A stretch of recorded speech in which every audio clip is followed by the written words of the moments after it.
Welcome everybody to both sides of the conversation. I'm John Henry, Executive Director. Today is Sunday.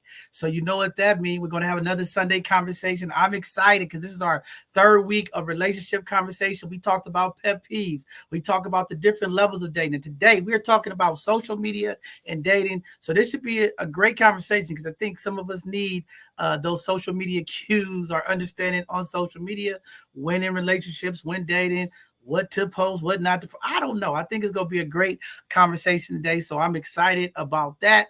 Also, the weather has been beautiful here in the Bay Area, across the East Bay. It's been over 100. Folks are cooking. Hope you guys are staying cool out there because it is very, very good weather. I know this weekend, tragically, the traffic around the Bay Area has been a nightmare as a number of our major highways that was closed down for road construction work.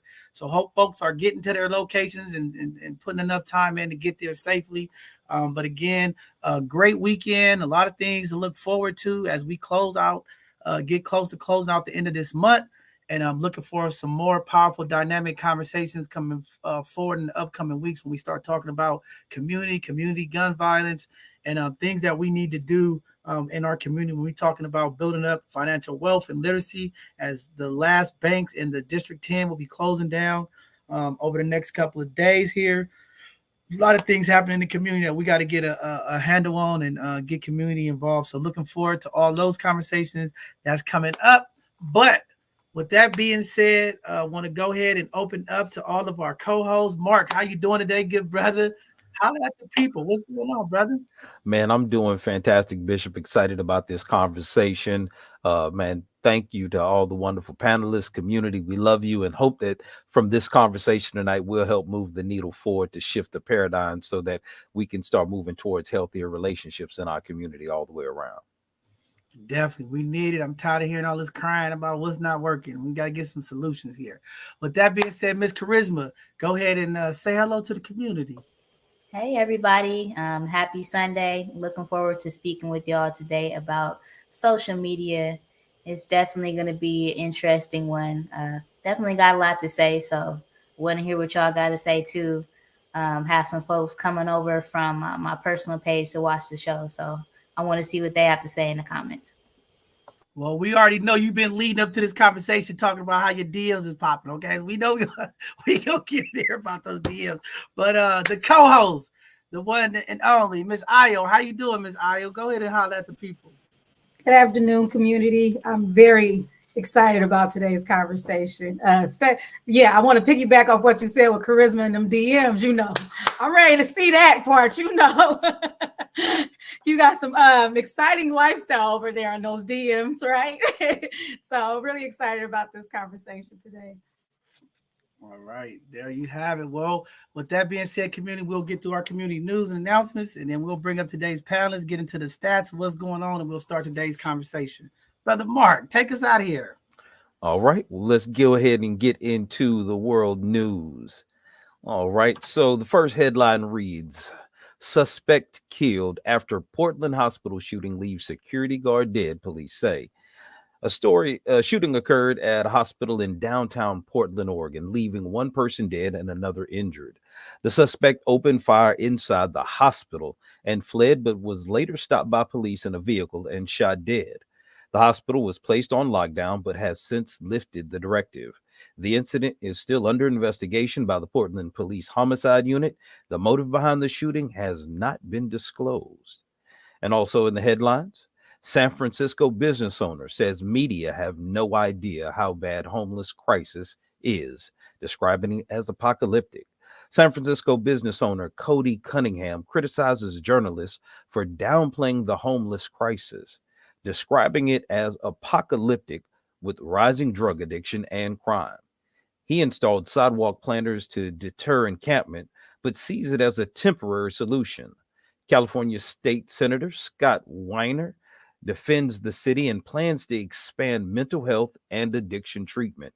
California has half of the entire U.S. homeless population. Another headline reads, series of Bay Area robberies target postal workers. A series of robberies targeting Bay Area postal workers has raised concerns. The robbers mainly seek postal keys to access mailboxes, potentially stealing or sifting through items. Postal Inspector Matthew Norfleet emphasizes the importance of preventing violence against letter carriers and advises people to clear their mailboxes daily to deter thieves.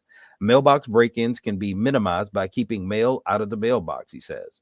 The Postal Inspector Service offers rewards up to $50,000 for information on mail crimes and can be contacted 24/7 at 877-876-2455. And another headline reads, a bridge toll hike could save BART, but what about low-income workers who must drive? San Francisco and Oakland state lawmakers are pushing a bill to raise tolls by $1.50 on 7 Bay Area bridges, directing the revenue to struggling post-pandemic public transit systems. The toll hike aims to generate an estimated $900 million for BART and other services. However, concerns arise over the impact on low-income drivers who rely on their vehicles for work. The bill includes plans for an equity-based program to mitigate the toll increase's impact, but critics argue that it may take too long to implement, leaving vulnerable commuters in a difficult situation. And the final headline, heat indices above 105 degrees for 80 million Americans this weekend. A record-breaking heat wave is affecting over 20% of the U.S. population, with temperatures expected to exceed 105 degrees Fahrenheit in many areas. The National Weather Service warns that this extreme heat poses a significant risk to public health, and dozens of temperature records could be broken in the southern U.S. The heat wave is exacerbated by human-caused climate change, and elevated temperatures are also contributing to Canada's worst fire season on record. The advice from the National Weather Service is to take the heat seriously and avoid prolonged outdoor exposure. And that'll do it for the community news. I'll pass it back to you for the event. And well, I have to say this. I'm not with those senators. I don't know who they are. I don't want to see our bridges go up no more. Okay. They didn't milk us with these bridge tolls. I've had enough of it. Okay. What they need to do is they need to go in there and find out where all their mismanagement is to these dollars. Okay. Because they already make way too much money on these bridges. They're mismanaging the money, and they need to do an audit and figure out that part before they start talking about raising the bridge. So we don't need no more bridge hikes. We already got enough taxes. We don't need that, okay? I'm just saying, community, we got to get involved with these bills. Got to do your civic duty. We cannot continue to allow these folks who are mismanaging public funds to continue to increase our dollar amount for their foolishness. So we got to get involved, community. Check out your voting ballots. Look at your vote ballots when they come out. Check out these Senate bills that's coming out and get involved and do your part. With that being said, Charisma, you gonna take us into the events today. Go ahead, it's on you. All right. So Clippers Not Clips is looking for a transitional youth ages 16 to 25 who are interested in a barbering cosmetology pre-apprenticeship. July 26 to 2023, 2 p.m. to 7 p.m. 4734 3rd Street, San Francisco. 3rd Street Friday Night Market. Support Black businesses. Shop local men's and women's wear, gift items, music, and fun. Vendors wanted. Every Friday in July, 6 p.m. to 10 p.m. at 1700 Yosemite, across from Cafe Envy. Mending the Mind. Join us in person to discuss digital health self-care at the LinkedIn office in San Francisco. Thursday, July 27, 2023. Doors open at 9:30 a.m. and the event starts at 10 a.m. Click Eventbrite link to register. The YMCA 90s theme, Back on the Block Party and Resource Fair, July 28th, 12 p.m. to 4 p.m. 1654 Sunnydale Avenue, San Francisco. Come out for the resources, music, food, and more. All in San Francisco 9th Annual Backpack Giveaway. Free haircuts, free food, arts and crafts, and more. The child must be present to receive a backpack. 701 Alabama Street, San Francisco. The OMI Cultural Participation Projects Community Cleanup, July 29th, 2023 at 9:30 a.m. Adjacent to 65 St. Charles Avenue in San Francisco. Visit www.omi-cpp.org for more details. Refreshments and materials will be provided. City College SF Mission Office is offering a free 18-week certificate program with job placement services for office positions in the construction industry. Classes are August to December 2023, 1125 Valencia Street, San Francisco. Lee's Community Partnerships is hosting Bayview National Night Out 2023. Kids Zone, food, resource fair, and more. August 1st, 5 p.m. to 7 p.m. There will be 2 locations, Bayview Opera House at 4705 3rd Street, St. Joseph Lee Recreation Center at 1958 Oakdale Avenue. The Taraval Police Station National Night Out in 2023 is at August 1st, 5 p.m. to 7 p.m. at Minnie and Lovey Ward Recreation Center, 650 Capitol Avenue. Join us for an evening filled with food, music, entertainment, and fun activities. Mo Magic will be hosting a backpack giveaway on August 5th, 11 a.m. to 2 p.m. at Ella Hill Hutch, 1050 McAllister Street, San Francisco. Hobo, them apples. How about them apples? Cupcake Mingle Party, August 5th, 2003, 5 p.m. to 9 p.m. Tickets are $50. Email howabouttemapples@yahoo.com or call 510-206-7622. Sam Jordan's second annual block party, August 6th, 12 to 6 p.m. at the 1600 block of Galvez Street, Sam Jordan's Way. Live entertainment, kids zone, food vendors, and retail vendors. Black and Beautiful Family Reunion is at August 5th, 11 a.m. to 3 p.m., Bayview YMCA, 1601 Lane Street, San Francisco. There will be free haircuts, music, free food, giveaways, and food trucks. Shears Beauty and Barbershop presents Back to School Explosion, August 12th, 2023, featuring a backpack giveaway, free haircuts, food, fun, and family at 918 New Hall Street, San Francisco. Register at Eventbrite in the link description. Be Magic will also be hosting a backpack giveaway on August 12th, 11 a.m. to 2 p.m. at Now Hunters Point, 155 Jennings Street, San Francisco. The Summer 2023 Employment Workshops, drop-ins, and walk-ins are welcome. 10 a.m. to 2 p.m., June 5th to August 17th, 2023, at 55 Taylor Street, San Francisco. Email joel@coldtenderloin.org or angela@coldtenderloin.org. And the phone number is 415-787-3069. Cold Tenderloin's 12-week Community Health Worker Certificate Program. Classes begin August 14th on Zoom. Client-centered caseworking training, Monday through Thursday, 5:30 to 8 p.m. Contact Joel at Cold Tenderloin for more details. Chillin' and Grillin', San Francisco, District 11, August 20th, 2023, Ocean View Park, 650 Capitol Avenue at Montana, 12 p.m. to 3 p.m. To the public information, Maurice Rivers at www.omi-cpp.org. Cold Tenderloin's Job Readiness Program, September 5th, 2023, 222 2nd Street, San Francisco, Monday through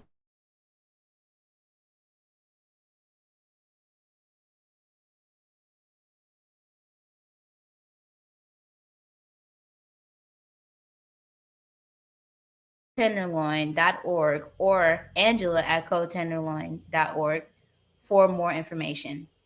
Code Tenderloin's free coding boot camp, September 6th through 25th, Monday through Thursday, 6 p.m. to 9 p.m. at 55 Taylor Street.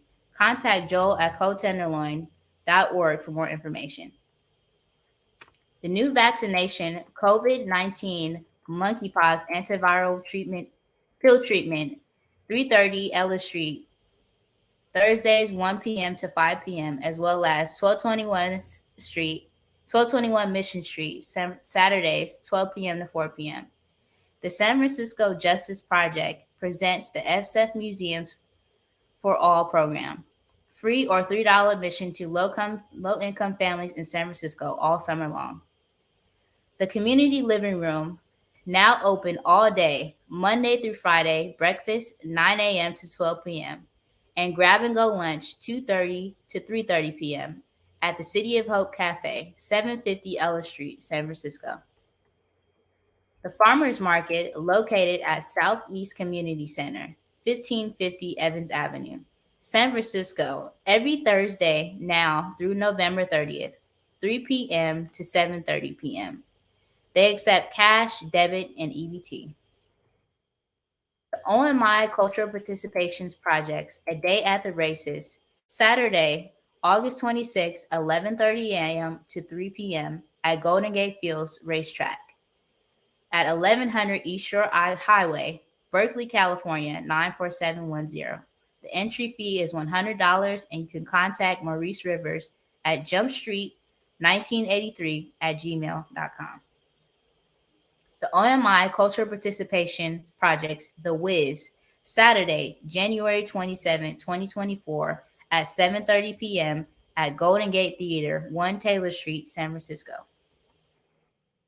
San Francisco Human Rights Commission has regular bi-monthly commission meetings on the second and fourth Thursday of each month at 5 p.m. in the San Francisco City Hall Room 416. You can also attend via Zoom. Would you like to promote your business, nonprofit, or community impact? Sign up for our Hidden Gem Show. Share your expertise on Educational Thursdays. Be a panelist on Sunday Conversations. You can also keep up with both sides of the conversation's latest shows and community outreach events. Follow us on all social media platforms. You can also subscribe to our newsletter at bothsidesoftheconversation.org. Both Sides of the Conversations welcome individuals who are interested in giving back to their community to join as volunteers. We value the positive impact volunteers can make and invite you to be a part of our mission to uplift and support our community. Both Sides of the Conversation kindly request your invaluable support for our podcast and community engagement endeavors. We cordially invite you to explore any of our donation links, as your generous contributions will greatly aid us in enhancing our programming. We would like to take this time to acknowledge the Dreamkeeper Initiative and its support of BOSCT's programming. The Dreamkeeper Initiative amplifies the voices and invests in San Francisco's diverse Black communities to reform public safety and address structural inequities in San Francisco. Visit www.dreamkeeperssf.org to learn more. For our upcoming shows this week, we will have Hidden Gems on Tuesday, July 25th at 7 p.m. We also have Educational Thursday this Thursday, July 27th at 7 p.m. with Jamie R. Wright, The Art of Becoming Resilient. But today, we will be talking about relationships and social media for our Sunday conversation. Welcome, everybody. Wow, thank you for that, getting through that. I know that's long, community. Thanks for being patient. We have to get the information out to the community so no one's walking around saying, I didn't know where I could get my kids a backpack. Also, community, reach out to us here at Both Sides of the Conversation at the info@BSOTC. If you have backpack needs and you're in the San Francisco Bay Area, reach out to me. If you don't have any, we're taking a list and we'll be able to help some families who need backpacks and school supplies. So reach out to us and we'll be looking out to help those families. With that being said, we're going to invite our guest up here, give them a brief minute to introduce themselves, go over the statistics. We'll jump into today's conversation. With that being said, the heckler, okay? I'm bringing up the heckler. She was heckling me last week, community, but she's here. She always got to represent. I want to bring up my sister, Nicole. Welcome to Both Sides of the Conversation, Nicole. How you doing today? Hi. Go ahead and introduce yourself to everybody. Nice introduction. Thank you. I wouldn't consider myself a heckler at all. My name is Nicole. I am a good friend of Mr. Henry's, and I've actually been on the show before, probably like a few years ago. I have a couple platforms myself. I have a social media following and a group called Men Are From Mars, Women Are From Venus, where I host my own relationship and just dating and marriage, kind of like a live podcast thing going on. And so I'm happy to be here and just share my opinions. and experiences. Thank you. All right. Thank you. Glad to have you here. Also, we got brother JC. JC, welcome to both sides of the conversation, King.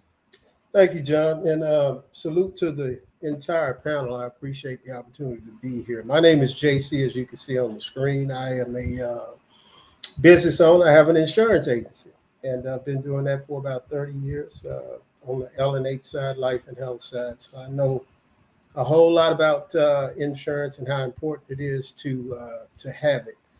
Also, just like Nicole, I don't have anything started yet, but it is my hopes to get my channel up and coming and moving, as I said, in the back channel. And I'm looking forward to joining the conversation and see if I can add value. So thanks a lot. Appreciate it. Man, thank you for being here today, brother. Looking forward to your perspective. With that being said, Mark, if you want to jump into the stats and statistics, and then we're going to jump into today's conversation. Absolutely. So we're going to frame this conversation. Ladies and gentlemen, as always, welcome to both sides of the conversation. Today, we're gathered here for this conversation. It kind of strikes at the heart of modern relationships. We're going to take a deep delve into the intricate dance between technology and human connection. And our topic of the day, as you see, is how social media affects adult relationships. And in a world where screens seem to have become our portals to the outside, where likes and comments, shares dictate our online lives, we can't escape how the profound impact it's had on relationships. So social media, I mean, the way we love, the way we relate, the way we connect to one another. But as we navigate this digital landscape, we got to pause and ask ourselves, how does the virtual realm influence our real world connections? So we're going to look at a couple of stats. We've got about 9 stats here. So just to give some numbers, according to the survey by the Pew Research Center, 30% of adult Americans have used online dating platforms to meet potential partners. I'm one of them. Research published in the journal Psychology and Behavior and Social Networking indicates that frequent Facebook usage can lead to decreased relationship satisfaction. Also, another stat says that the study conducted by the University of Houston found that excessive social media usage can lead to feelings of jealousy and decreased overall relationship quality. Also, a study published in the Journal of Social and Personal Relationships found that greater use of social media was associated with higher levels of conflict in romantic relationships. I think all of us kind of see these things here. Another study says from the University of Gulp suggests that excessive social media usage can hinder face-to-face communication and decrease relationship satisfaction. So we see a trend here. All of these stats are saying the same thing. And some of us here are old enough to remember life before social media was a thing during relationships. So I think we can all agree that social media is definitely having an impact on our adult relationships. So let's open it up, panel. Let's talk about this. Well, I mean, the first thing I want to say is listening to the stats and just seeing what's going on in the community. It's always interesting, right? Because I feel like we always have to evolve. So, we have the perspective of how it used to be. Now we into the moment, as they say, and then we got to look at the future with AI and all of the different parts of technology that's going to change relationships. But given that, where we at, good or wrong, good or bad, these relationships sometimes are tarnished. The level of infidelity goes up with the access to social media because everybody's an IG model. Everybody's on there for likes and subscribing to all of what's going on there. So my question is to open it up from personal experience. Do you guys feel like social media is impacting our dating culture? Is it impacting our relationships? And is it impacting you, because we all end users on this social media? I definitely think social media does impact our relationships. I would recommend that anybody in a relationship keeps their relationship off social media as long as possible, because people, they don't root for you. Like they do not root for your relationship. Especially if you have a lot of people following you that want to try to entertain you, that want to try to talk to you. They're not rooting for you at all. They want to see the relationship crumble. They want to see it fail, and they want to try to infiltrate it if they can. So even though you might post that you're in a relationship and post a picture, with your significant other, these people will purposely slide in your DMs and be like, oh, I don't care about him. What's up with you? Even though you already said that you're in a relationship. So my suggestion would be to keep your relationship off of social media as long as you can, at least until y'all are solidified. So I would say like maybe 6 months to a year, then you can start posting pictures and things like that. But early on, it's very, very important not to post your significant other right away. Don't even let people know publicly that you're in a relationship and post who you're in a relationship with, because these people are not happy for you most of the time. They want to see you guys fail.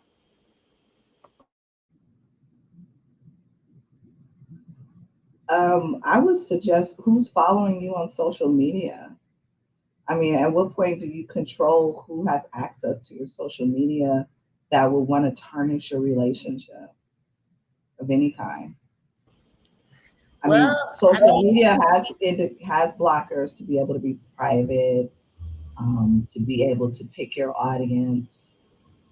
I just I would hope that the people that I have on my social media, I know personally and have relationships with, would respect any type of union, whether it's 6 months, a year, 2 years down the road.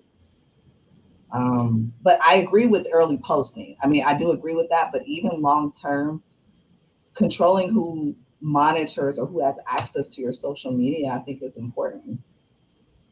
Well, the thing is like, Nicole, the thing is that, people are trolls on social media. People, it's all like fun and games. Even if you're serious about something, even if you're not playing, there's always going to be somebody that's trolling, trying to make a joke out of everything and trying to poke fun at stuff. So that's a lot of time what you have, because social media for most people is really for entertainment purposes. So it's not like if you post something, somebody's going to take you seriously, especially if you have the type of reputation for being a troll yourself, or I mean, you don't have to respond though, right? Like again, yeah. This is one of, it's called like this whole cyber and bully. There's a joke, well, if you on the internet and you getting bullied online, turn the computer off, just close. Like we've lost the ability to detach ourselves from our online persona, and a lot of the stuff that happens online affects us psychologically, and that bleeds over into our real world life. And we have to be honest, like now everybody feel like because of social media they've got so many more options than back in the day. You had to actually physically be in the vicinity of the people you had an opportunity to meet. Now you can just seem like you can meet people all over the world. So if you feel like, oh, well, in my phone, in my back pocket, I got all these options, then I'm less likely to be as invested into what's right in front of me. So I think this is one of the dynamics where it does give you a certain amount of freedom and control, but it also plays some tricks on our minds. And that's the thing I don't think we're being honest about with people. If I could jump in here. Oh, go ahead, JC. Okay. And I'm assuming that what's inclusive in the conversation is we're not just dealing with Facebook, Twitter, whatever. We're talking about dating apps, the whole shebang, right?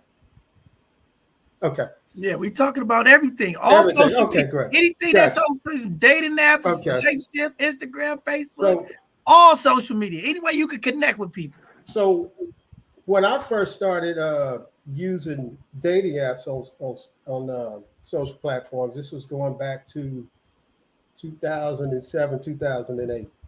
And at that time, I thought it was a great thing personally, because it could put you in front of thousands of potential people that you otherwise would never meet at the grocery store, at the market, or at church, or whatever your social settings are. This just really done, and you could kind of, dwindle down or weed out, what you want, what you didn't want, or how this works, or whatever. And I got a lot of experience with that. But the reality is, it never lent itself to anything long term, if you know what I mean, right? In those particular platforms. The other thing I wanted to say is when we start talking about, let's just use Facebook for one. I think we got to talk this in terms of two categories. I think younger people experience. I mean, I'm over 50 at this point. I think younger people's experience is a lot different than people in my age group. My age group, it's just a different vibe. We're not on here hating and doing all this kind of stuff. That's not to say that it doesn't happen, but I'm just saying we have to put those things in perspective to figure out what you want. Last, I'm going to say, and then turn it back over. I got more to say, as you probably know from the chat last week. But I think I'm going to simply say is this. You said something, Charisma, that I thought right out the gate. Don't put I'm going to just sum it up like this. Don't put your business online. I don't know why people feel the damn need to go on social media.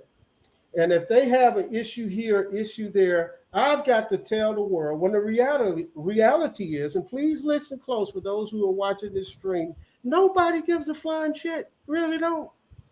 She said it. All they want to do, people love the train wreck. Why do you see bumper to bumper traffic when an accident happens? I want to see who got killed. I want to see who got hurt. Ooh, and then we want to talk about it. Don't do that. It's not necessary. Go live your life, live your best life, or whoever you living it with. Do your thing. You may post this or post that or whatever, and then also don't listen. When you step out here in these YouTube streets and these Facebook streets and these social media streets, you better have some alligator skin.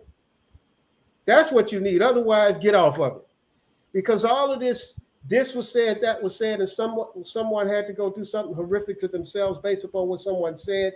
I can't understand that, but you better have alligator skin if you're gonna get into this hodgepodge. I'm gonna land the plane with that and pick it up with something else. Yeah, you're completely right. I mean, because people always gonna have something to say, and that's just what it is. Somebody's always gonna have something to say about what it is that you're doing. So it's just best to solidify what you have. If you do have a new relationship, do not go posting somebody as soon as you get into a relationship, because that person could be gone the next month. That person could be gone the next week. Then you looking stupid because now you already post the person. Now you post that you broke up, and now you just look messy. I mean, you just look messy. So it's like, why would you post something as soon as you get in a relationship? Like, wait until it's solidified. And wait until it's get the popcorn, because you got to keep us updated. Like, wait a minute, y'all was just together. What happened? I totally agree with you. Yep, what happened? Like, making sure that you wait until you actually know that person, when you're comfortable with this person, when you've learned each other, you know what I mean? Because everybody has a past, and especially if it's a new relationship, someone you're just meeting, especially meeting on social media, you don't know where they're coming from, and you don't know what baggage comes along with that. If they got crazy exes, stalkers, or anything like that, and somebody would be just willing and eager to jump on the accessibility to sabotage it. So making sure, even if you guys are together years, don't go running to social media with your issues. Like, if you cannot talk to your partner about the issue at hand, don't go to social media for some third-party perspective of somebody who has nothing to do with your relationship. They can't give you the insight that you need from that person.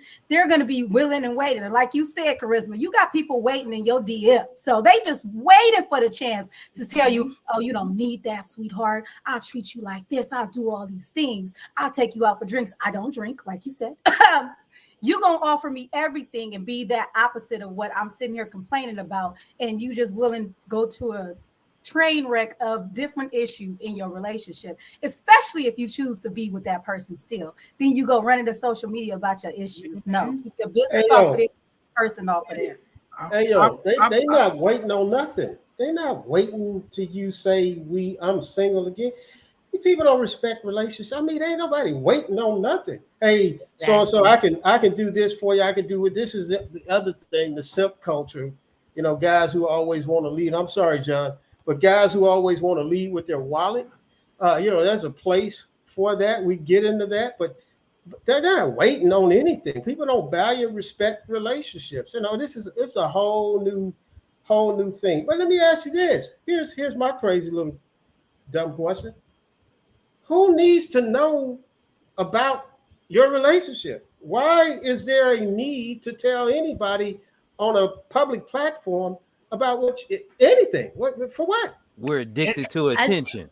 That's it, is bro. insecure women who need validation. That's it. That's all What? it is. Yeah. I have to say this because I hear y'all, but I'm saying is social media perception of reality. I hear y'all saying it's entertainment, but entertainment becomes reality. Is it? Yeah.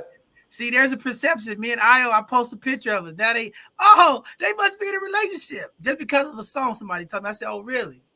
You see what I'm saying? So the mind of people. So this is what happens I post pictures of all kind of people. So I'm saying, dang, where are we at? And social media is destroying us as people because, again, is the perception reality? We got to really have that conversation. But for me, don't post me, okay? I don't want to be posted.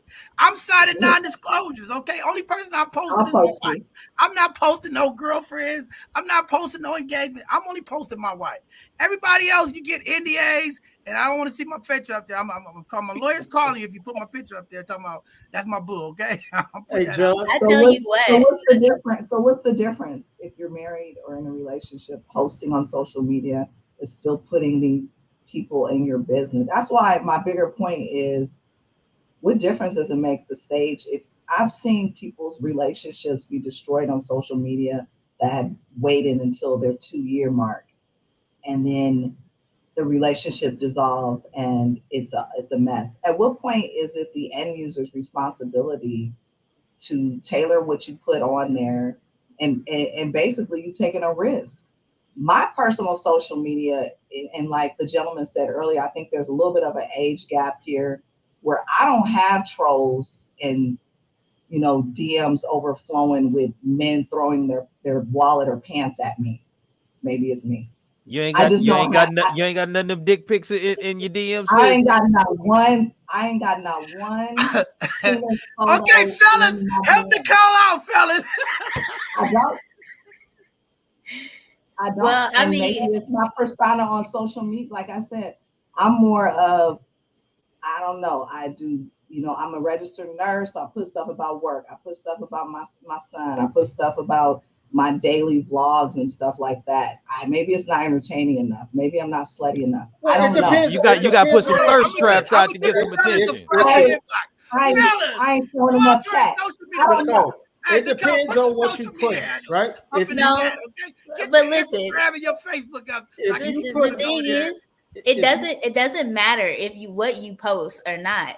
Guys are gonna be in your DMs regardless. I disagree. In my case, from my experience, it does not matter if you don't post anything. I purposely don't post anything, too revealing or anything like that, because I'm very like a modest type of person. But I you're not a never man. will post my You're not a butt, man. You don't know twerk what men videos. actually find. But I know a lot of men. I talk to a You lot of gotta men. ask a man. Why did you?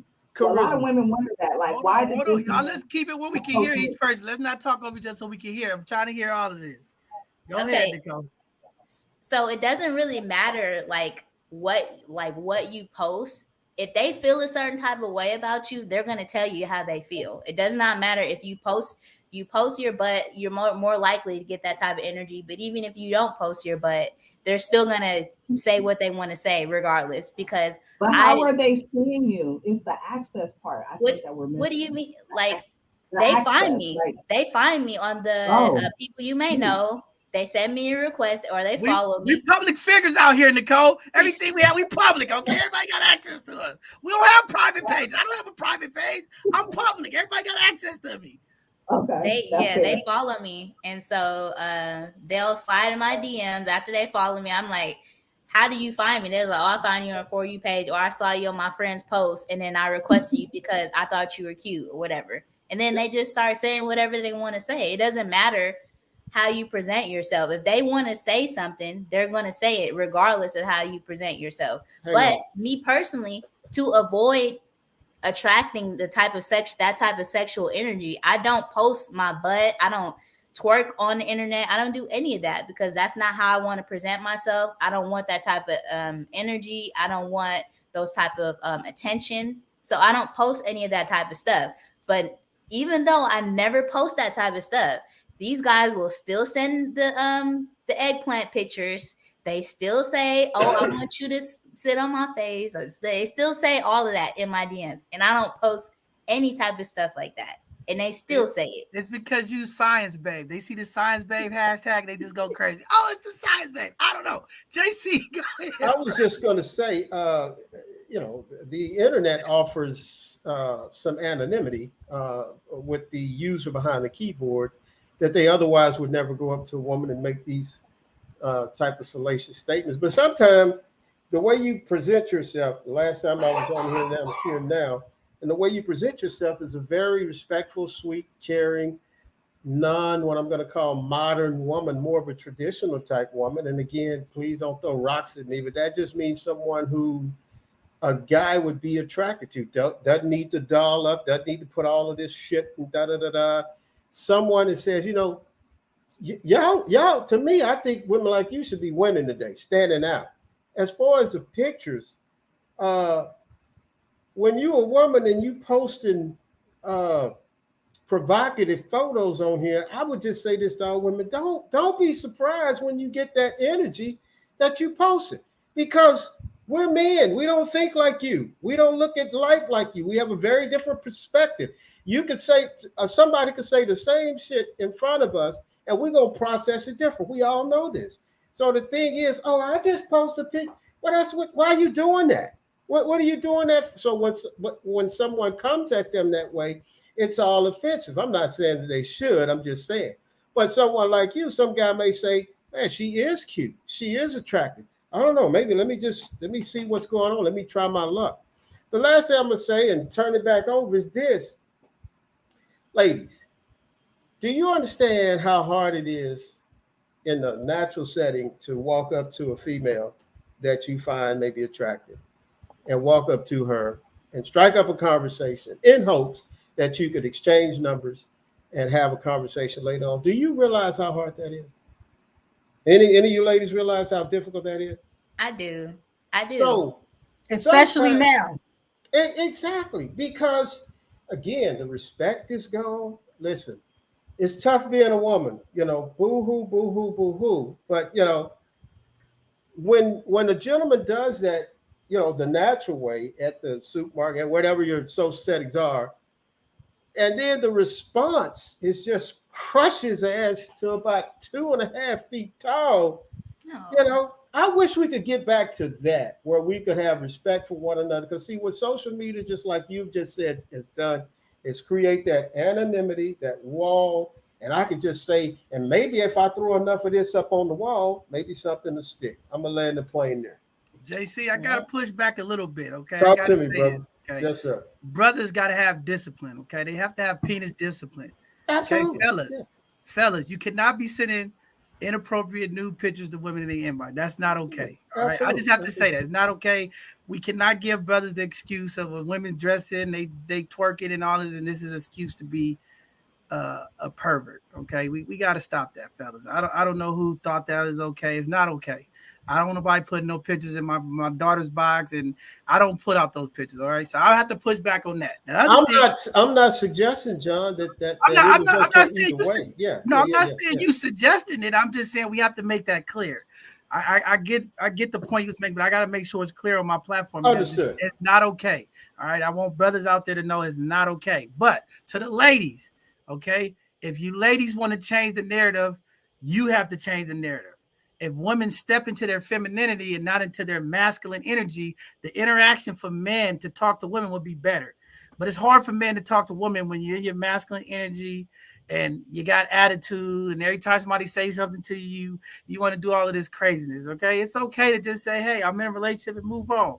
But if you always got an attitude, or you're always in this attitude, what you talking to me for, what you saying something, then you're never going to get that connection, right? So we want that connection back in our community where we can be off social media and be person to person and personal. We both men and women have to change their perspectives of how we engage with each other, right? Sisters, I know there's more single women than there's men, all right? So it's a lot of women that want to be approached, but then 90% of the people that men approach is attitude. I mean, and that's just what it is. So I think there's a shift that needs to have a paradigm shift of the mindset of ladies and gentlemen, how we approach fellas. If you try to talk to a woman and she don't give you her number, you got to learn how to take that L and walk away as a man and not curse her out and things of that nature, because women deal with that too. So again, both sides of this have to change the narrative if we really want to make the change. But far as the social media stuff, I don't know. We can dig a little deeper. But how do you ladies feel? And fellas out there feel about social media? Because as a social media a person, a creator, I'm in all these digital streets. I'm on all these social media platforms, right? So what happens as men, women, you see good posts or you see somebody that's attractive, you start putting hearts on there, you making comments. How does that impact your relationships? Well, Bishop. Well, But I'm sorry. Okay. Go ahead, But Charisma. Go I ahead. feel like the way you portray yourself on social media represents you and your partner if you're in a relationship. So if you are in a relationship, you should have some anonymity and some respect for your partner. If you are posting provocative things, if you are, out for the women, twerking with your girls at brunch, and or if the men are out with their boys and, at a strip club or whatever, how you represent yourself, it presents a leeway and an opening for somebody to come and engage in that sense, So you're attracting what you put out there. If you're in a relationship, no, you don't have to post your partner, but you do need to have some type of tact and respect for your relationship and not make it seem like I'm living a single lifestyle when you really have somebody at home, you have a partner. So whatever you're putting out there is what you're going to attract. Now for you, Charisma, like they said, like JC said, you have a wholesome, science bay.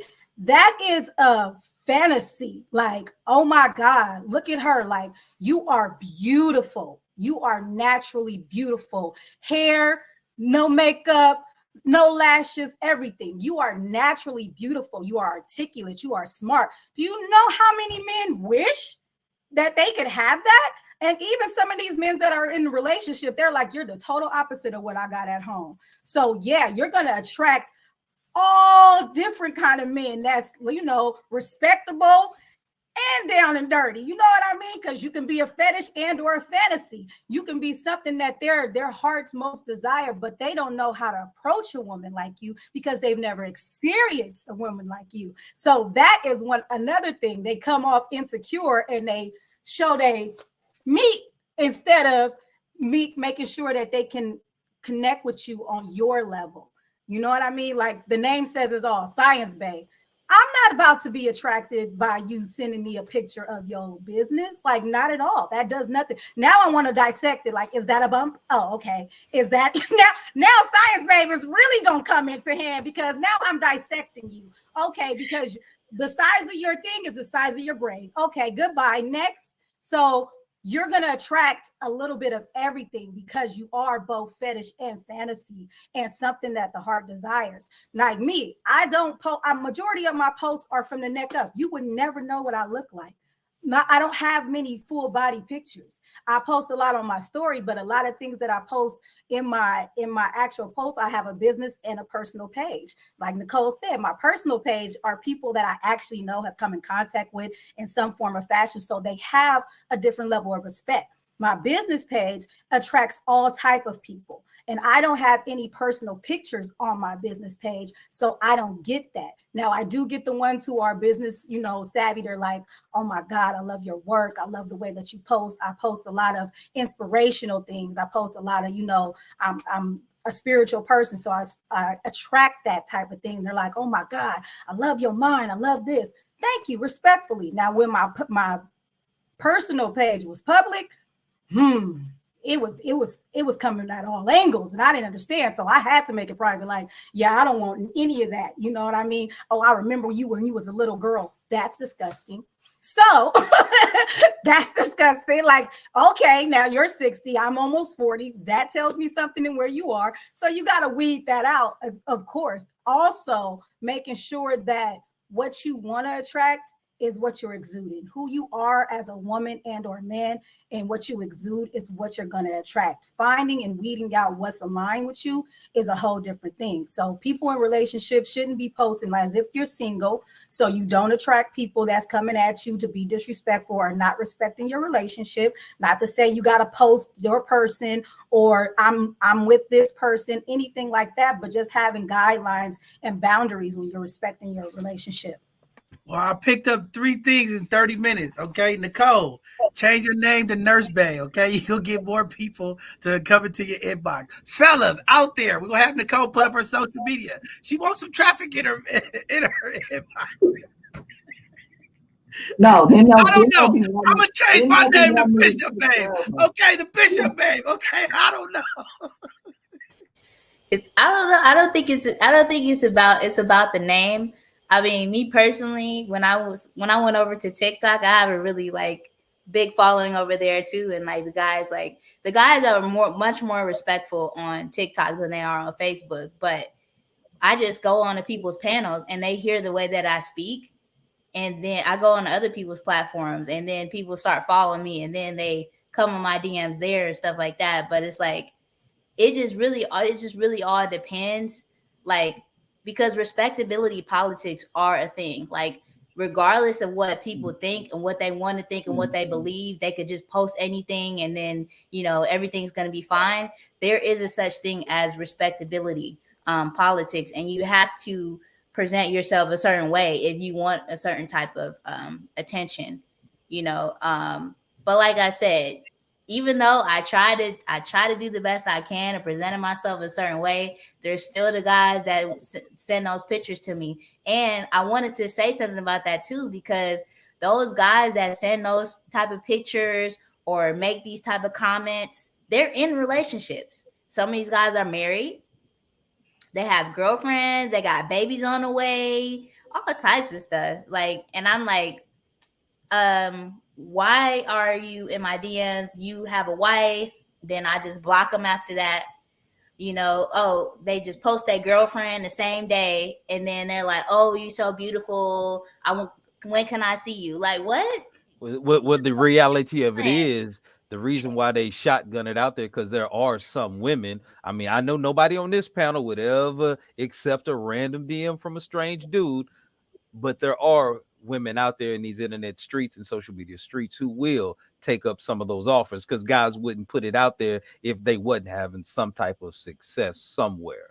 And I think just kind of stepping back, understanding how social media has evolved and changed us, we all understand, we know there are algorithms in social media. So there are built-in institutional things that try to shape what kind of content you watch, because they know they want to market to you. They want to put things that are consistent to keep you into that lane. So they know how to use it as a way to market you, because our attention is a commodity on social media. There's a lot of money that's being made. They track everything from how long you look at certain pictures, what type of things you follow. So they craft your algorithm to keep you in that cycle. So that is one thing that we have to recognize, that is impacting how we process information. And because we're spending more and more time on it, it's affecting how we relate to our everyday life. And there is a narrative that is being pushed and crafted, and particularly for our community, that, if we're very honest, the Black community is being torn apart. The family structure is being assaulted. Healthy, strong, structured relationships that are family oriented are being assaulted with all this quote unquote entertainment. And you look at going back to the reality shows, the Real Housewives of this, that, and that, and the imaging constantly coming through has shaped how a lot of people view what they should expect from relationships, because now we've got comparison. We're trying to compare our real life to the crafted images people are putting on their social media. And that's why we're in this competition where, oh, they went there, so they took this vacation, so I got to get me and my bae. Like we are in a rat race to try to get the most likes, because current attention is a currency. And they figured out that the same dopamine that people get from taking drugs is the same thing you feel when you get a like or a comment on your social media. So all these ingredients are constantly moving us in a way that if we don't have a conscious interrupt and pull back from it, we're going to be the victims of our own naivete. And the corporations who run these social media platforms don't care because they're going to monetize off of us one way or the other. So at this point, do we decide that is social media going to control us, or is it just revealing who we really are because we feel like we have some level of anonymity? So because I couldn't walk up to you and say these things, I'll just send a DM or a comment because I feel safer. And it's just exposing now how we're trying to cope with relationships in this new dynamic. I would tell you I'm one thing. changing my name to the Bishop Daddy. Okay, I want to see if I can get my followers up. Bishop Daddy is going up. Okay. So I'll tell you one thing though about like the social media is that the longest relationship that I've ever had in the marriage I had, I did not post my ex-husband until we were married. Like I never posted him. I said I had a boyfriend. Like I made it very clear. Yeah, I have a boyfriend. My boyfriend this, my boyfriend that. But I never posted a picture of him. And he wasn't even on social media until like nearly the end of our marriage. But I never posted him, like posted his page, posted his name. I didn't really post him a lot, but I did make it clear that I was in a relationship. But keeping that separate, it really made things like real, you know, and it kept everything in reality. Like nobody was like sliding it, because like if you post your significant other, especially really early, and tag their page, men and women alike will slide in your person's DMs. If your person is attractive, they will go to their page, add them, and slide in their DMs. They will. I must be ugly then, because I ain't never get no DMs. I ain't never had nobody slide. I don't get invited to come on nobody's show. Nobody, like I'm surprised they let me volunteer here. Like, I don't Now, get the Mark, DMs. I was gonna say too, like, on my following and my friends, I have a lot of what looks to be, I mean, I know these folks, so healthy marriages, relationships of longevity that expose their love, and you know they're in a relationship. You know that somebody is there, so there's a level of respect there. But I wanted to go back to Mark's comment, just overall about social media and dating, and even touch on JC talking about the online dating. I do think there is a dominance influence, that there's some good that comes out of being able to kind of like screen people a little bit, because online dating, I used to be on like at least 4 or 5 dating apps at a time, just literally talking to people, meeting various gentlemen before I go out with them. And if we're talking about communication, online dating is a way to kind of weed out people that don't want to communicate well, because you kind of have to a little bit, especially for the first couple interactions. And so you can kind of tell already, you know, someone like myself, if I meet someone and I feel like the vibe is off, I don't even have to go any further with you. Versus you meet somebody at a nightclub, a bar, or the grocery store, you exchange numbers, you get on the phone. Now the person has your number, you find out they're a psycho, and now you got to figure out how to have them to stop calling you. So it's a little bit of a double-edged sword. I know several relationships and marriages that have met online. And I think it's 2023. We have different ways of meeting people, and it gives us a little bit of variety and options for you to meet people and screen certain people. I think it's great. Social media, Facebook, TikTok, Instagram, I think, again, it has its pluses for relationship empowerment, but it's actually the users that kind of ruin it, and then the trolls. So you're going to have that. I think before social media, it was just television. People would sit in front of their TV. You hear about things years ago where wives couldn't get their husbands from in front of the TV. That was a distraction. Now it's social media. What's going to be next? Distracting our way of communicating with each other at home. But the ask has changed, especially on dating sites. Because my girlfriend, we've been together 3 years now. We met on a dating site, and had it not been for that site, we would have never met. We don't move in the same circles. We don't hang around the same people. So through the pandemic, had it not been for a dating site, I would not have met the lady I am with now. But with that being said, the ask out there in some of these dating sites is so ridiculous, because you got women literally like, yeah, if you ain't taking me on a $300 date on the first date, like, don't even waste my time. Like, it has really, like you say, I guess it makes women feel safe because now you can filter people out.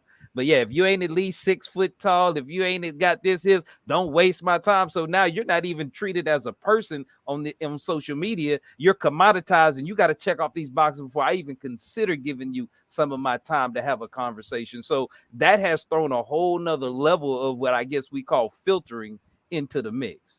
Well, I just want to say it's all a facade, okay? Because I'm going to tell you, I've been on those dating sites before. Bumble, all of them. Tinder, I've been on all of them. I don't even know some of my profiles at. But listen, see, these women on there, you can't identify who is who. You look at the profiles when you're on those dating sites, everybody's the same thing. Everybody's doing the same thing. Everybody's hiking. Everybody's traveling. Everybody's wine tasting. All their pictures are great. You never see the real people, okay? That's the problem with dating sites. Everything is a facade. Everybody is happy, and they're looking for this perfect world, and everybody got their degrees and their jobs and their titles and all this stuff, but everybody's the same. You still got to have that conversation to weed through the mess, because there's a lot of mess on social media too. You know, people playing games. It's a mess, right? But it is so filtered. It is a way to like eliminate some stuff, wasting that time to have that initial, contact. But, it's just a trip, man. I mean, you pay attention to these social media dating sites, and it's terrible, okay? Because you could be on there and you don't hear nothing all week, but the ladies sure know how to reach out and like you when it's getting close to Friday happy hour. Transactional relationships on these dating sites. Hey, Y'all be John, careful out there. I'm just telling you. There's a lot of squiggling going on those sites. I could tell you this, man. Like I say, I go back in the days of Black People Meet. I don't know if you ever even heard of that site, but I go way back with this here. When it started out, the intentions, as Brother Mark said, was good, right? And I had one question, but I'll get to that at the end. But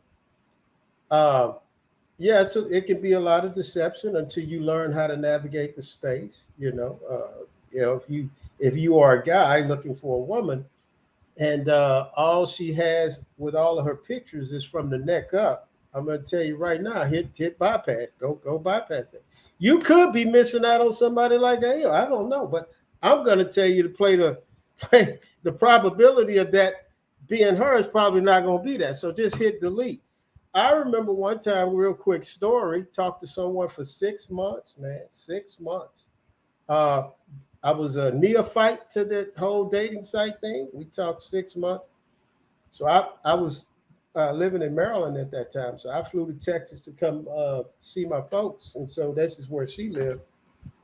Long story short, when we met up, brother, the only thing I was thinking in my mind when we met up was, if my brother came around here right now in this moment and saw this, bro, I ain't gonna never live this shit down. So here's what we got to do, man. We got to leave here right now, and we got to go somewhere else immediately. And she was like, well, what's going to say?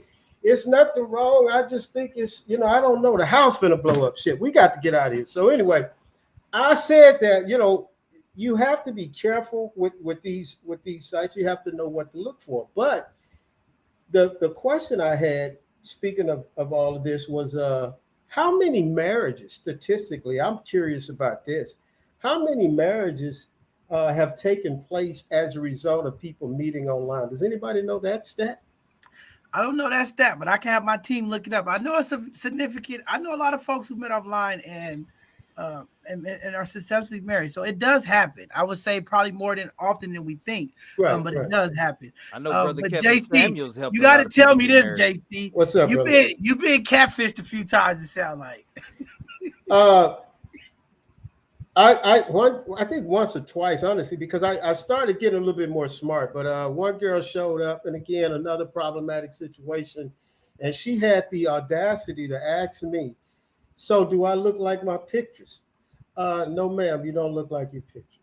I'm gonna have to go because I think I'm having a heart attack right now. I'm about to get the hell on out of here. No, I've been catfished a couple of times, brother, but you have to be careful. You have to know what to look for. That's why I love having conversations like Nicole. So you start spending time talking to people on the phone.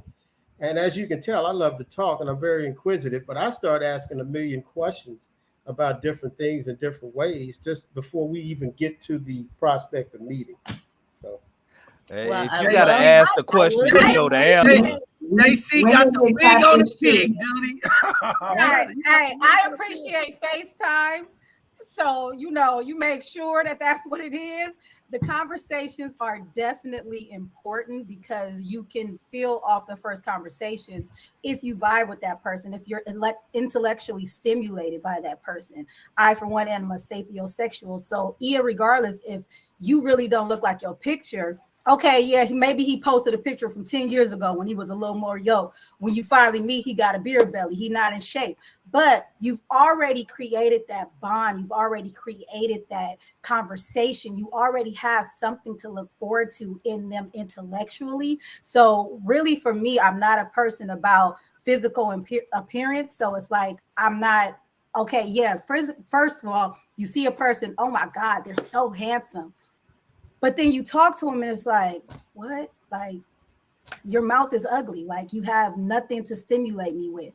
But you meet somebody maybe that isn't typically your type physically, but you have a great conversation. They can stimulate your mind. You feel like you can learn from this person. And every time you talk to the person, you're like just so enthused to want to talk to them again and again. You finally meet, and maybe they don't look like their picture. Maybe, you get to that stage before even meeting in person where you feel comfortable and you exchange numbers, or they have FaceTime on Facebook and Instagram where you don't even have to give them your phone number, but you're able to see that person and put a face to it, and you just vibe with that person. So even before you get into their company, in their space, you feel comfortable with that person. Now, if you are a shallow person and you go off looks and that's all you want, everybody got filters. Men have filters, women have filters, babies and grannies got filters.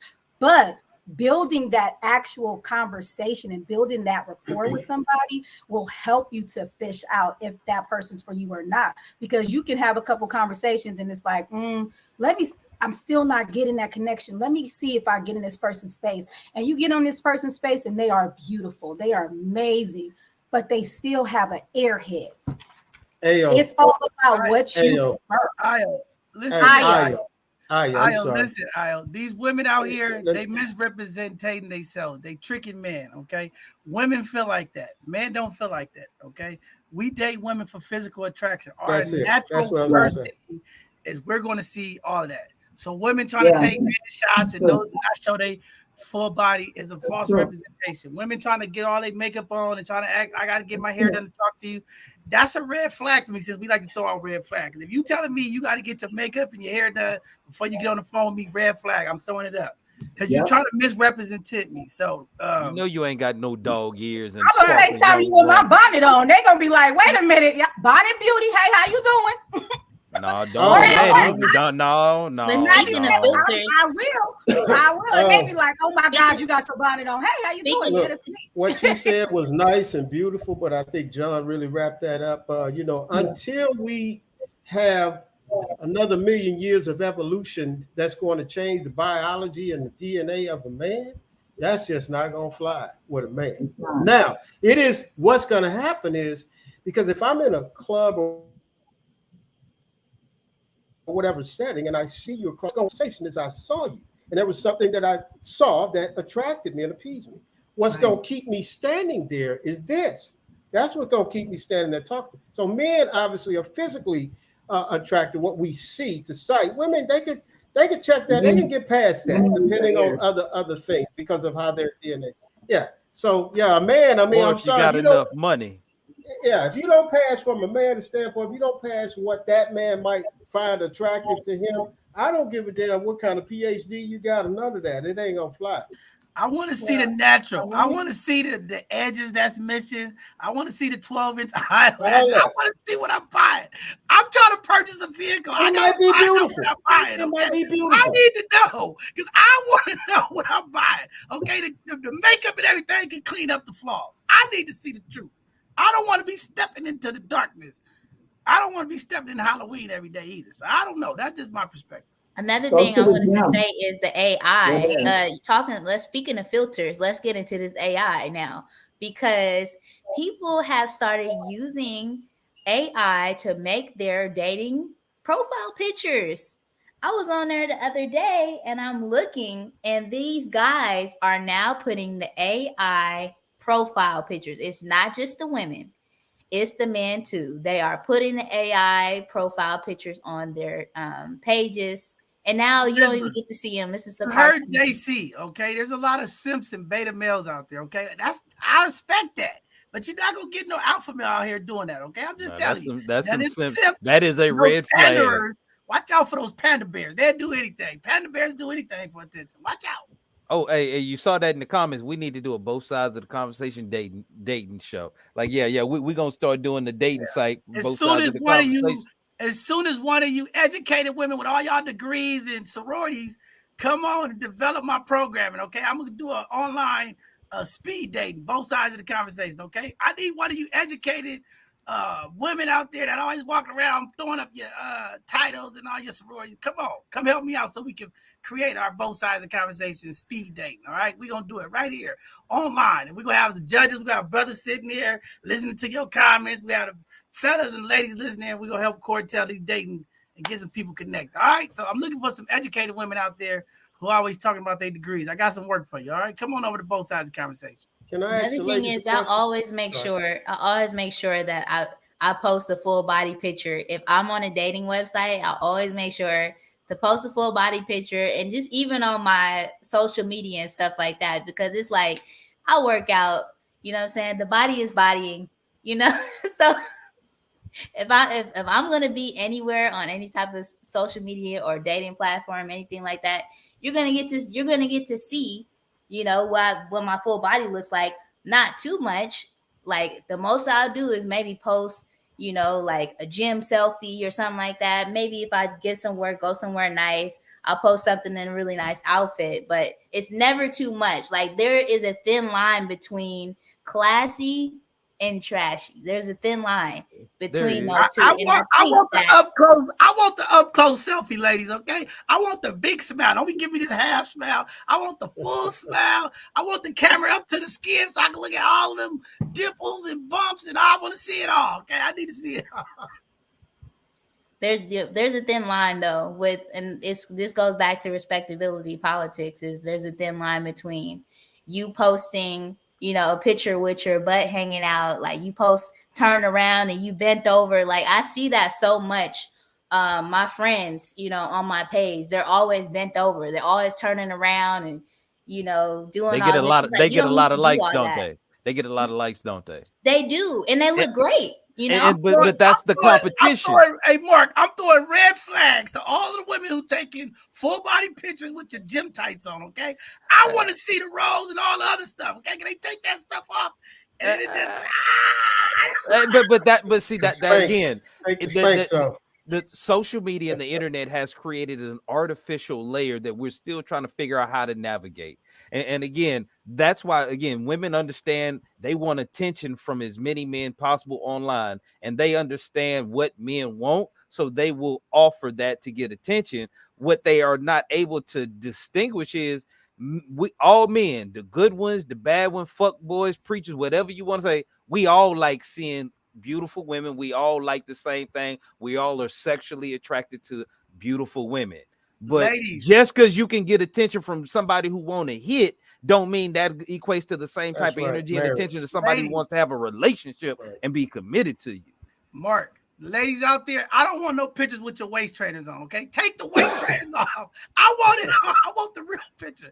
Don't be in the gym with two tights on. I want to see it all. If you're going to take them kind of pictures, I want to see the real deal, okay? Take the waist trainer off. Take the plastic caps off and all that. And we can't wear tights to the gym. We can't wear our gym leggings to the gym. Yeah, I don't want those pictures with the leggings on. That's where you supposed to wear the That's, leggings. yeah, that's where you see it all, bro. That's where you see what's really happening. When you taking your selfie, don't be sucking in. I want you to blow out. No, yeah, because he got a What's point. happening, Because they got some of these clothes that they put on that hold all that stuff in. But when you get them out of the shower and they come out of that, it's more of them than you thought because that waist training, whatever was holding all that in. Spanx Oh or my whatever they God. call it. It's a That's form the of difference. catfishing. Us women. Gotta will embrace take the it. fupa. It's okay. It's We'll okay. take a little belly. We'll If you take a don't little- embrace that fupa, it's all right. That ain't for you then. I say all the time, if you don't like stretch marks, just don't slide in my DMs because I had a child. So if you're not in the stretch marks, But don't even watch it. real It's a lot of men ain't kangaroos out phased by here, that. okay? And It's a we lot of will kangaroos out here deal with with that. pouches. Yeah, ain't nobody tripping by no stretch marks. Trust me, I ain't never looked like you said. I ain't never looked all your toenails ain't matching your fingernails, so I ain't gonna mess with you because you got no, baby. That means you a natural woman. You had a baby. Okay, I know you're a real woman. I can rock with that. So that works in your favor because there's some people out here that are pretending or trying to pass themselves as real women that ain't the real thing, and it's confusing out here. And social media That part right contributes there, to bro. this madness. Yeah, that part. Yeah. I want to see the kangaroo pouches, okay? That's what I want to see. I can't hide mine. No matter how many Spanx or anything I put on, it's there. Hey, I had a You question got for the me. ladies. it's I a had a question. fupa, okay? I There have a you question go. for the ladies. A question for the ladies. If you're in a relationship, right, and your significant other says, "Hey, babe, I don't want you wearing all that makeup and this and that and the third and whatever you putting in your hair or whatever. Can you just, I like you. I love it, just the way you are." What's your response to that? How do you comport to that, or what do you do? I have a comment. I It can't hear you. depends. It depends because I have a comment. One thing I'm learning about men is that they'll court and date the woman that has all this makeup and she drives this, she does that, and then when they get in a relationship with her, they expect her now to derobe the things that she was doing before. If you want a natural woman, just go date one. No, okay. Go ahead, Nicole. I must respond to that in a minute. Go ahead, Nicole. I mean, I think if that's what you desire in a woman, if I had a man that had, his hair cut a certain way when I'm dating him, and then all of a sudden I say, baby, I really rather you be bald. I don't really want you to have this hairstyle like that. Then what does that say about you? Why did you date me? If this is how I always were. It could be a host of And reasons. you guys sold us this imaginary person. Y'all sold No, us. you should have talked. You should have talked to me. But we if you buy met it. her with makeup and you met her with this bundles in her hair, then you want her to conform to what you like. What she's saying is, if you met her with a face full of makeup, you met her with the luscious bundles, then you get to know her, you get in a relationship, then you like, you know what, I don't like that stuff about you no more. Change. Well, that's just like Jesus said, I met you in the crack house, I met you in the whorehouse, but now do you stay that way or do you? That ain't the same. That's not the same. You gonna Come on, elevate. man. If you Talk met to me me, in a crack somebody. house, you met me Talk in a to crack me. house and you elevate me to something else. I'm trying to change you into something of a greater version of thine own self. That's the key point right there. Change and develop. These are the key points right there. Change and or develop. You want to change my outer appearance because you are not okay with that. But who I am on the inside, yeah, you can help me develop into a better person. A crack house to a engineer. Okay, that's fine. But you can't tell me if you met me like this, you met me with bundles, you met me like this. This is my natural hair, my natural eye color, lips, no fillers, no body done, no nothing. But if you met me when I'm wearing my bundles because I like to switch it up, or you met me with a face full of makeup, but when we go out, I don't have on makeup, you want to change me to what you want. I like wearing makeup because of me. I like switching my hairstyles because of who I am, not to attract anybody else. No problem. But what I have had is being in a relationship and my partner saying they are uncomfortable with the attention I am getting from social media. I was off social media for a whole entire year because my partner was not comfortable. He was not comfortable with the attention that I was getting, whether it was a business and personal page at the same time. And this was Facebook. I don't get too many crazies on Facebook. Instagram, yeah, you gonna attract something like that. But Facebook is more wholesome, it's more family. But still, people who see me over the years, they're seeing me develop into this woman. He was uncomfortable with me getting attention. Not saying you got to stop wearing makeup, not saying you got to stop doing your hair a certain way, but Kinda I don't like Keke the Palmer. attention you're getting. So She had that what I'm Keke saying- Palmer effect. Her let baby me- daddy started getting in there. Why you out there dancing with Usher? Let me say this here. So the question then I have is, and I want to see if it's pretty much going to be the same response that I've often heard, is why do women wear makeup, nails, and do all of these things to enhance who they are? Why do they do that? Well, I mean, from a person that doesn't wear anything, and I asked my fellow women, why do we wear this? Because men are saying that they don't like this. I asked other women, why do y'all wear it? And they say that they wear it for themselves. Me personally, I don't wear it because if it takes too long to put on, I don't have the time or energy to put on makeup every day. I work in a lab. Like, I just don't feel like it's necessary for me to do every day. But like on a special occasion, like if it's my birthday or something like that, I will get my face beat. I love makeup, but I'm just not wearing it every day, and I pay somebody else to get it done. So, but they're saying that they wear it because they like the way it looks. It's a form of expression. They feel beautiful. It's an art to them. So that's why they feel like they want to wear it. John, But let me ask you, charisma. John, When they hold say on. that, see, this is my issue. When they say they put it on to feel better, that's where my red flag is drawn, because that's telling me you have some kind of insecurities. You have some kind That's of, where I was going. yeah, you got some issue. Why do you need to put makeup on to feel good? You get what I'm saying? So for me, that's an issue. When a woman starts talking like that, I'm dissecting her, that there's some issues that she has of who she are. But we know women wear makeup because they're trying to sell something that they're not, because women operate in fantasy. So they're always trying to put out this, I'm perfect, right? And this is why so many of these women have issues and they can't come up with their identity. They suffer with identity crisis, right? You ask most of these women, but and this is why Kevin Samuels would take out the 7 and asking women what they look like, because 90% of the women will say they are 7 just to be in the middle. But you got to pick a side. Either you're beautiful or you're not. And I That's was just going what to it go is. back to Ayo's point. I was just simply going to say, when you said that you met me this way, maybe when he met you, and we're just speaking in generalities, I don't like to personalize conversations on platform, but maybe when this guy meets this girl, he saw through that. Some of us could actually see through those filters, what you really look like without that. And maybe that person, when John met Sally, saw through that.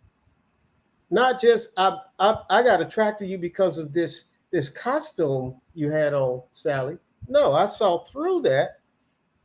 Or maybe that's the reason why when he met you, he still vibed with you, because he saw through that. I think it's a lot of simps out here. And there's a lot of beta panders who tell women all these great things, how they look, and they're not honest. Because I'm telling you, I can't see it. I want to see you in person. I want to go out. That's why it's important to get your 21 questions out the way, because I want to see all your flaws. I want to sit next to you. I want to smell the energy and the aroma off your body, your hair. I got to feel that and see that. If I can't, it ain't nothing. I ain't going off of all of these images and filters and all these uplifts and lightings and all of it. I want to see it. I got to be in person. I got to see it. I got to feel it, because I just think that there's a lot of betas, simps out there that they sell these fantasies. I can't see it.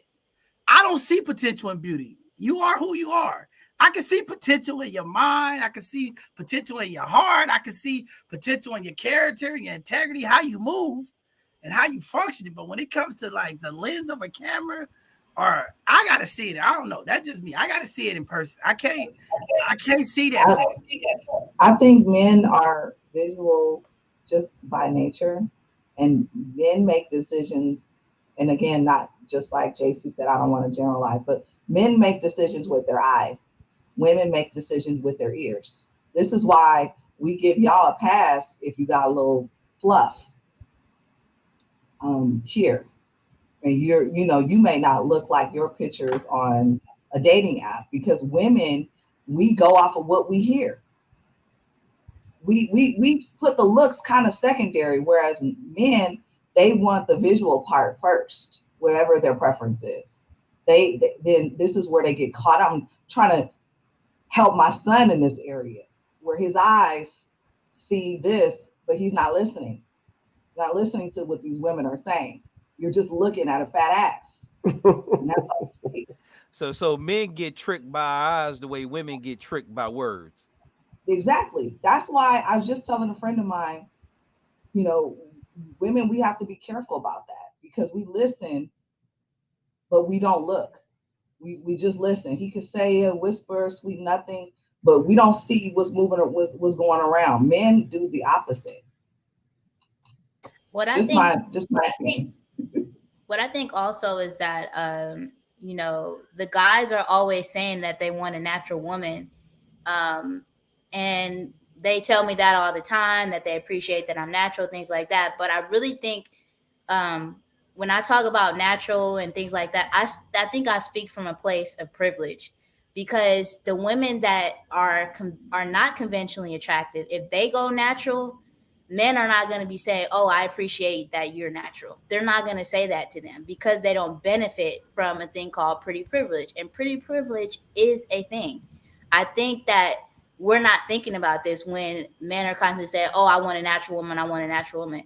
Not all women are going to be comfortable being their natural selves, because they don't feel that they adhere to the beauty standards, or they're not conventionally attractive. So you might be saying that you want a natural woman, but when you see her natural, you might not think she's attractive, because she doesn't benefit from that pretty privilege. That goes back to what John was just kind of talking about. Again, you said it about standards of beauty, whatever. Now I'm going to bring it back to, I'm going to speak specifically to our community, Black women community.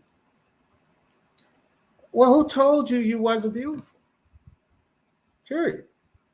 Now I understand it is subjective. Beauty is subjective. I mean, it is subjective. Looks are subjective, right? But I mean, if you've already said to yourself, based upon these measurements of beauty standards, that I am unattractive, I'm ugly, whatever. Because there's a lot of women out here who think they pretty, and they toe back from the flow up. So I'm saying, who told you you was ugly? Who told you you was beautiful? Is that not subjective? If the man in himself, who's having this conversation with said individual woman, makes that statement, to this woman, hey, listen, I'd like a natural woman, this, that, and third, then that's what he likes in that particular regard. That's what he sees as beautiful. So I think we got to go back to this, JC, because I think this all goes back to the childhood trauma that women deal with, because some women have been programmed in their head that they were ugly, they were too black, all of that, right? And then we got women who are, have their beauty enhancements, and people tell them, they praise them and say that they're beautiful. But I got to go back to one of the comments, because somebody put in the comments that to each day, I get this comment, but what I said was, when women say, let's just hear the comment that I said, when women say that I wear makeup to feel better, there's a difference. That's where the insecurity comes in about how you feel together. I get it. It's an enhancement for women. I get it. But when a woman says, I have to wear makeup so that I can feel better, that tells you a lot about the woman inside of her, how she feels about it. So that's all I'm saying. So I'm not taking away the fact that it's an enhancement for women. I get it. I don't know. Brothers out here, we got a lot of dudes out here going to get liposuction too. I don't know. Okay. I love my fat belly and I love my bald head. Okay. I'm embracing it. Yeah. And men are getting their titties removed. If a woman says, hold on, Nicole. If a woman says, I wear makeup to make myself feel better, right? I would think that the man that's pursuing her, if he is an alpha, a leader, a man, a developer, he would want to pull out that inner beauty in her and help her to see, baby, it's okay. what you see is flawed on the outside, we gonna work on that. And you help her with that. Instead of saying, you know, downing her because that's what she's been through, or actually digging even deeper and saying, you know, why do you see yourself as ugly? What is it in you, or what happened to where you visualize, like JC said, it's all about subjection, or they've been through something that people all their life said they're ugly, they ugly, they ugly. And now you found this new way to make yourself enhance your beauty, and you live through this filter through all things. You have to wear it every day. You have to be this because you've conditioned your mind that without it, I am not. Me personally, this ain't a blanket statement. 97% of the time, I don't wear makeup. I work in a salon. I work at Laguna Honda. I work in juvenile. I do a lot of different jobs where I'm moving and I'm grooving. I don't look like this every time. And purposely, when I do sometimes go on a first date, a lot of my pictures, I have pictures that have makeup on and not makeup on social media. But when purposely, most of the time, you be modeling, Ayo. You be modeling. But let me get to that. Let me get to that. For a long time, I didn't wear makeup, mascara, and that was about it. Because you don't have to. You got pretty privilege. When I started to get into print work and doing modeling and things like that, for my friend who is a makeup artist, she showed me a whole different side. So when I'm out and when I'm going to an event or I'm doing something, I want to put it on because it's like, boom, you know, it's that, oh my God, yes. However, on my day-to-day life, I'm not wearing all of this. I don't usually have on weave. I wear it for a protective style because I just learned about it. For a long time, my hair has been long my whole entire life. So I didn't know about putting weaves in and stuff like that. I've only been a stylist for 7 years. So think about the transitions with that. And having a makeup artist work at the salon and them showing us little different tricks where you can enhance different things. And I'm like, oh my God. Hold on, JC, because I got to do another conversation. At the time, I don't wear it. Now, for those women who feel they have to have it, they have to have it when they come in the salon. And I do have women who feel like, oh, I can't wear my natural hair, or, oh, I can't go out without no lashes on. I try to minister to that inner beauty and what they exude from the inside to try and give them that little bit of encouragement that, you know what, sis, you've been conditioned to thinking that what beautiful is what you see on social media or what you see in the print. It's not. Who you are inside and what you exude from the inside is where your true beauty lies. And I try personally to minister to that part of the women. And I'm glad you said that, Ayo, because I want to ask you something directly, 2 questions, because you deal with women in the space when it comes to beauty being enhanced through makeup and hairstyle. Now, personally, would you say that Lizzo is a beautiful woman? Yes. If I told you you look just like Lizzo, how would you feel? I wouldn't be offended. She has a beautiful smile. She has a lot of different great attributes about herself. Her personality is bubbly.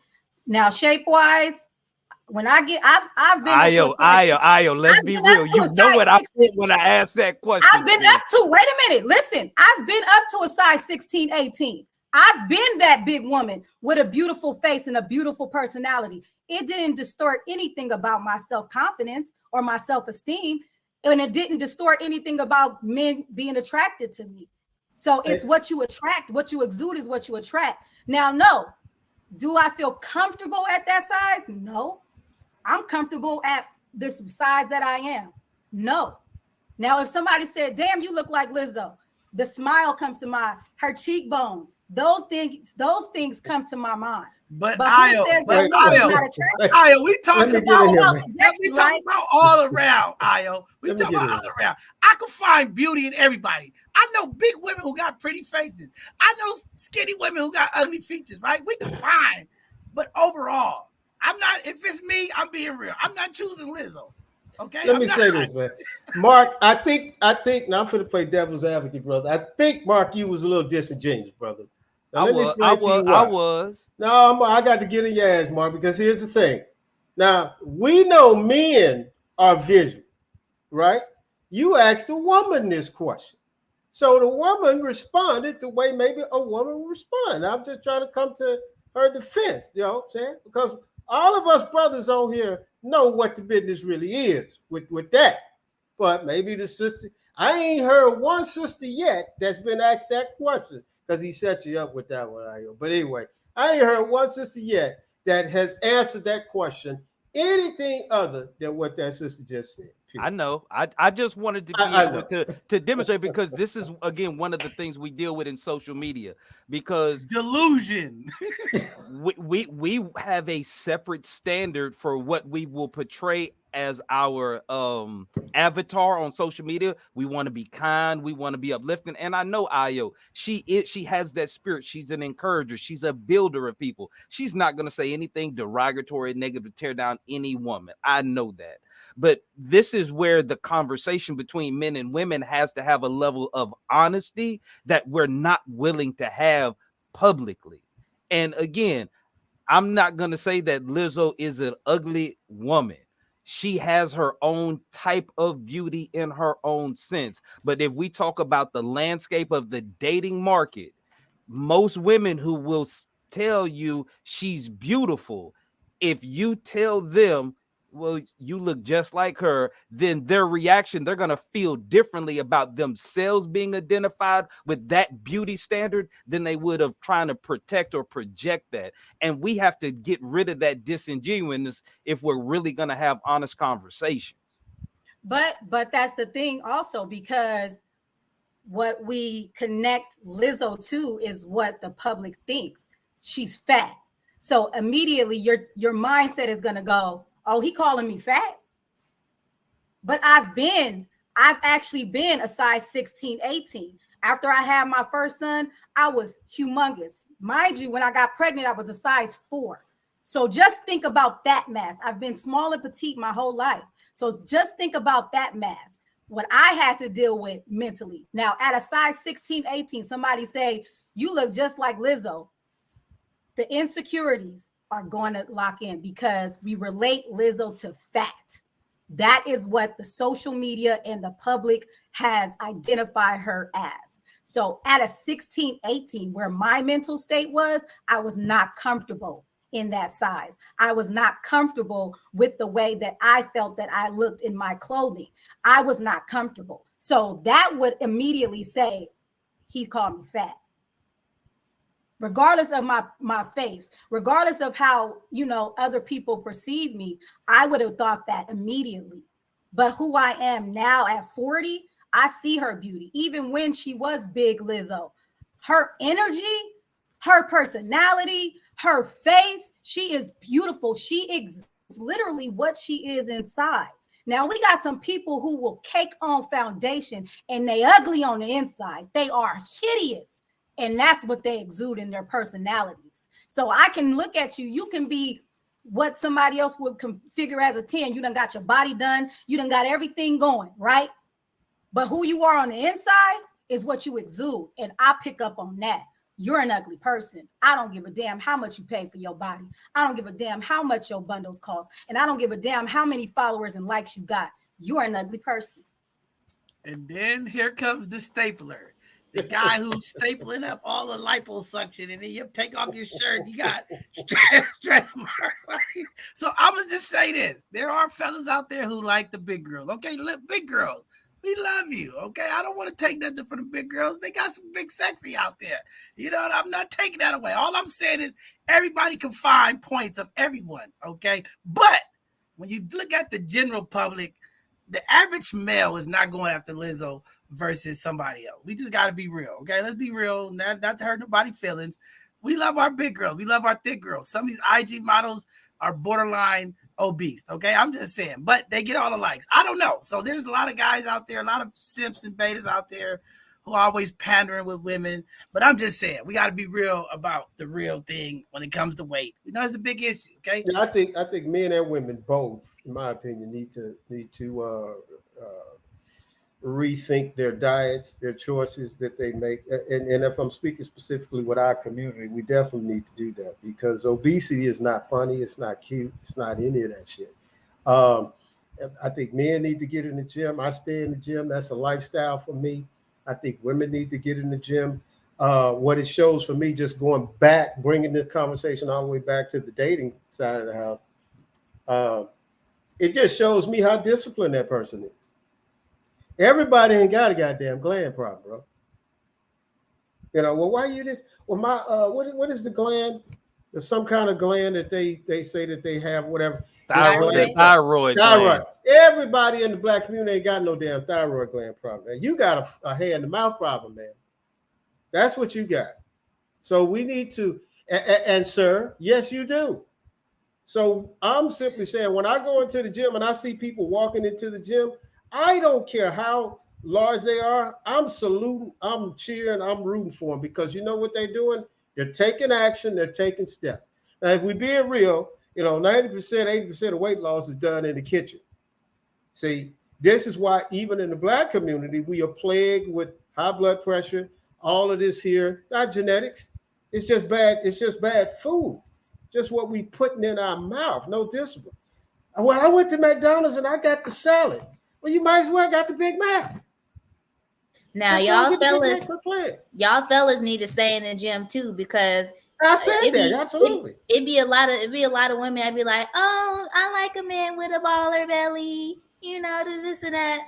You like a man with some fake pockets. That's what she like. His pockets got the mumps. And so those are those panderers that I'm talking about. Those are the panderers. Those are the simps. Those are the beta males who just play the role. I was talking about the women that say they like a baller belly. That's what I said.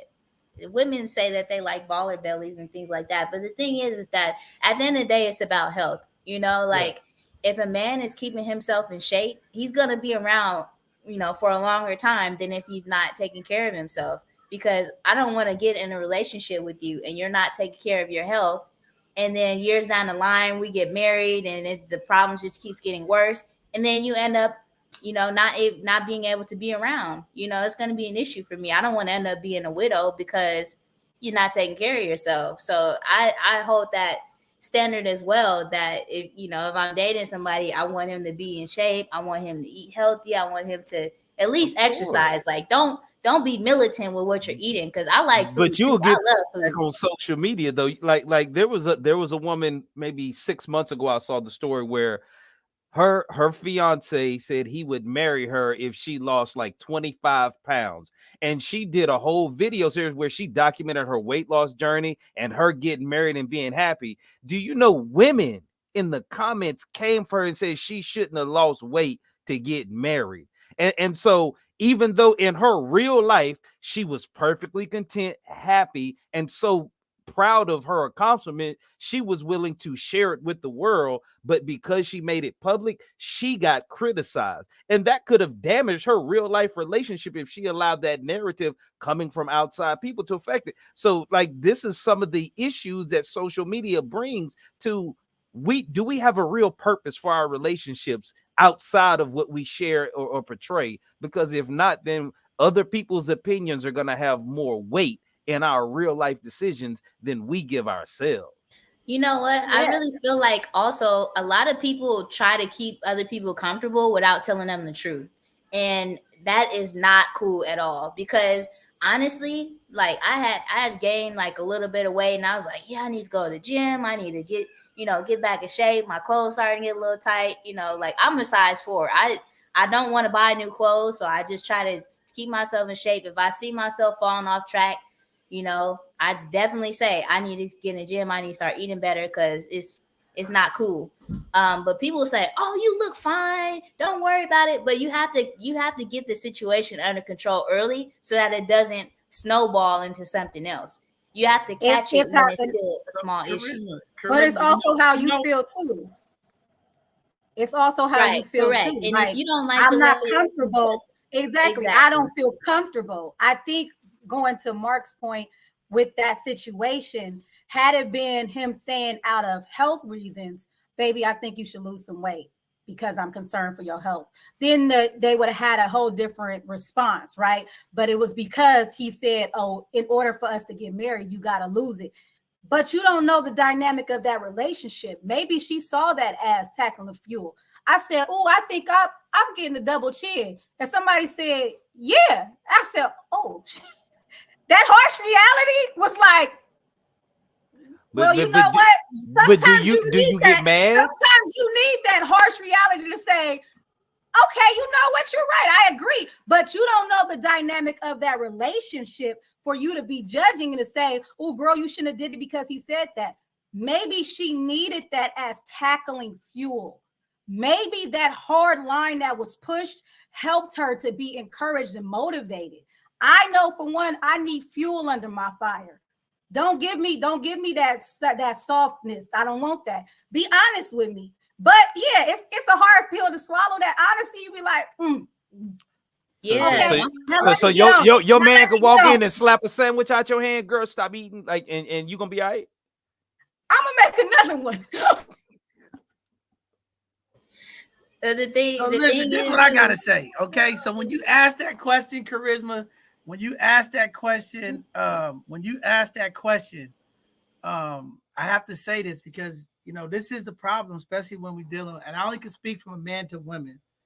See, women always want to hear the truth. There's all these women out here that's, just give it to me raw, tell me the truth. But then y'all want a soft landing. Okay, this is why so many women had a problem with Kevin Samuels, right? They want to hear the truth, but then they want a soft landing. So I think the faster women are okay with hearing the truth and not getting a soft landing, the better they'll take the information and do something with it. But the minute you need a soft landing, or don't tell me this way, tell me this way because it makes me feel better, then we could get past it, right? So take your truth. If you go ask for it, take it how you get it. I mean, it don't always have to be rude and disrespectful, but the truth is the truth, right? And you got to be open to take that criticism. But a lot of us can't, they can't take the truth. Because why do you have to talk to me like this? Why do you have to say it like that? All of this, we don't have time for that as men. It's too much validation out here. Everybody needs validation, right? If you want to take something and move on. I always tell people, the mailman's got to drop the mail in the box. You got to open the letter and read it. Okay, however you get your mail is how you get your mail. Don't shoot the messenger. Take the message. That's all I say. Well, I definitely had a friend who has saw me a few months ago and was like, "Oh, you gained some weight," and I was just like, "You're right. Thank you. I appreciate you for saying that." Because the thing is that we see ourselves all the time, and we look at ourselves, and we don't recognize it. But if you haven't seen somebody in a minute, you see them again. You'd be like, oh, yeah, you need to work on that. So it's like a real friend is going to tell you the truth. A real friend is going to tell you the truth in hopes that you will be inspired to change that thing. They're going to be honest with you. So I really appreciated my friend because he said that to me. And I was just like, you're right.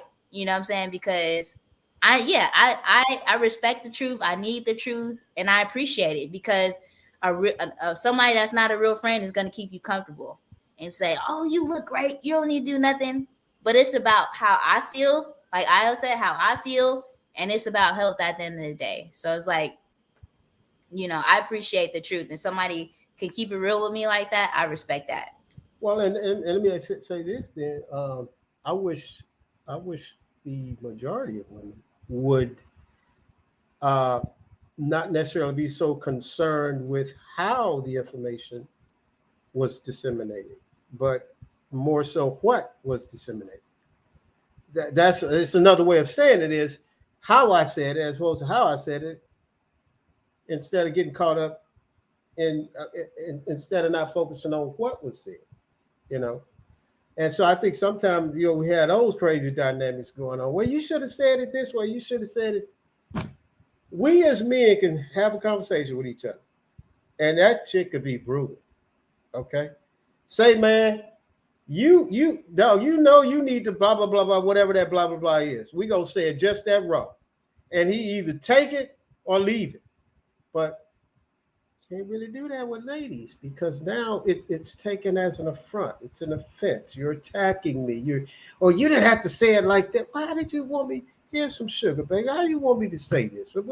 Goddamn. It is what it is, baby. I don't know how else to say it. It's a problem. This is how we gonna say it. Oh my God, girl, What happened to your eyelashes? Why you using a pencil to cover up for your eyelashes? Oh my God, you got 12-inch eyelashes there. Your eyebrows is gone. I mean, I'm just calling it out like that. Is that the way we should do it? Ladies, y'all want the truth? Oh my God, she came outside with 12-inch eyelashes on.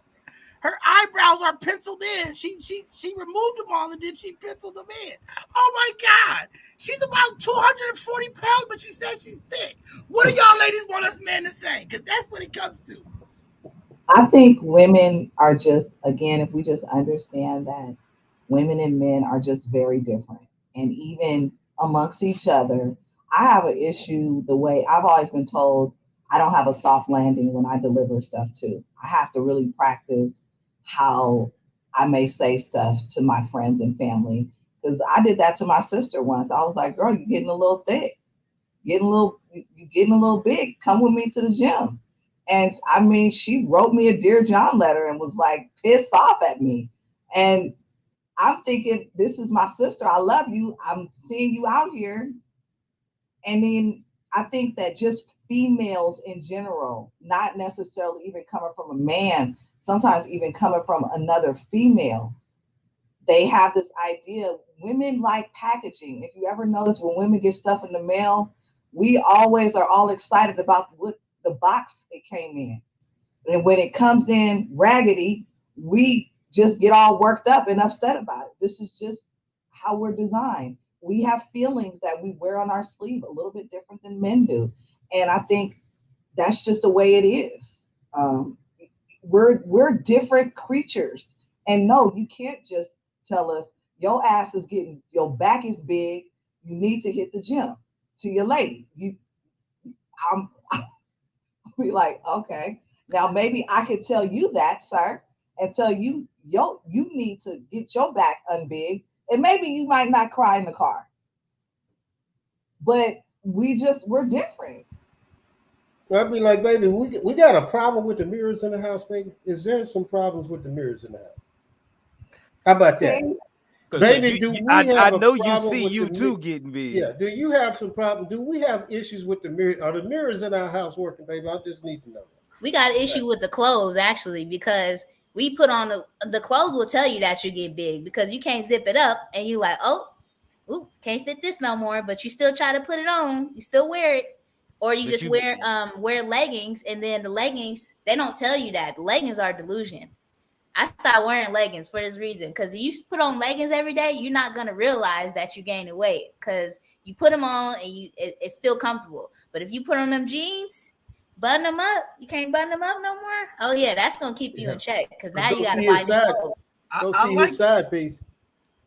I like what Nicole said. I'm going to use that one. I'm sending out some Bishop letters, not Dear John letter. I'm sending out some Bishop letters. But I want to ask Sister Nicole from your perspective, because I think you actually come from, with the men being from Mars, women from Venus perspective. What do you think is the biggest misunderstanding that men have when it comes to dealing with women? I think that we don't understand we're different. We expect each other to think like the opposite sex. And once I started studying what men really think, it made it a little bit different. For example, the dating websites. The young lady Charisma said the same thing. Men, even though I put a headshot, they want to see your body, not even just for necessarily sexual feelings, but this is what they want to see. Women, we're reading what they put. We looking, we gonna read. Now you said you did this, but when I talked to you on the phone, it didn't match up. Men don't read shit. They're not reading that long. I like long walks in the park and smelling flowers. The dominant influence of men are not gonna read that. And so when you understand the opposite sex, you start to think, I mean, everybody doesn't really like Steve Harvey's book, Think Like a Man, Act Like a Lady, but it has some truth to it. When you try to think like him, stay in your feminine energy, stay in your feminine language, but understand that men are very, like sex. Men need sex. Women can go months without sex. Oh, I'm glad you went there. Men need it. So when you withhold sex, it's abuse to these men. They think they just everything is over. You don't want to screw me, even though we're mad. They want to still screw you. Women, we're different. I'm gonna go see what Maria talking about then. If you ain't trying to, you know. That's when they go out, start their relationships and jump into other people's DMs. Just give them some. They take that struggle. They'll take that struggle sex. They will. Yeah, we will. Yeah, you will. But how again, because I'm glad you brought up sex, because this is another one of the big sticking points in relationships. Fundamentally, men by nature are wired for variety in sex. Women by nature are more designed for exclusivity. But in the modern dating arena, most women are still requesting, asking, and demanding that men be completely monogamous in relationships. And even for the men who want to, most of us fail. Why do you think that women are still so adamant about holding on to this as a relationship model when it's so difficult for men to be able to participate in this successfully? I want to make sure I understand. Are you talking about relationship or dating?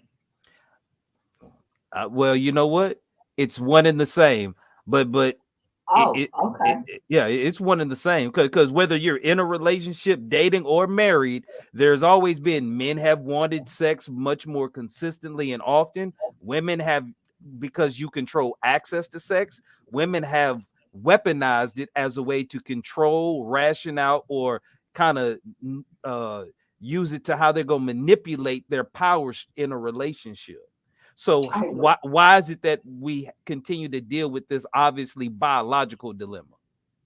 I agree. I think that women still don't understand sex is different for men, just flat out. It's less intimate for you all. It's less meaningless.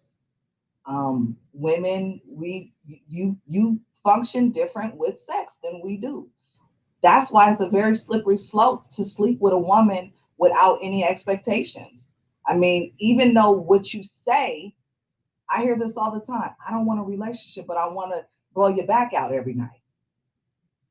I mean, women, we associate that level of intimacy with something different. And I think that, again, going back to what you said earlier, Mark, we're just wired different. There are a few women that will understand that philosophy, that men want sex more often, more frequent, and potentially with more partners than women.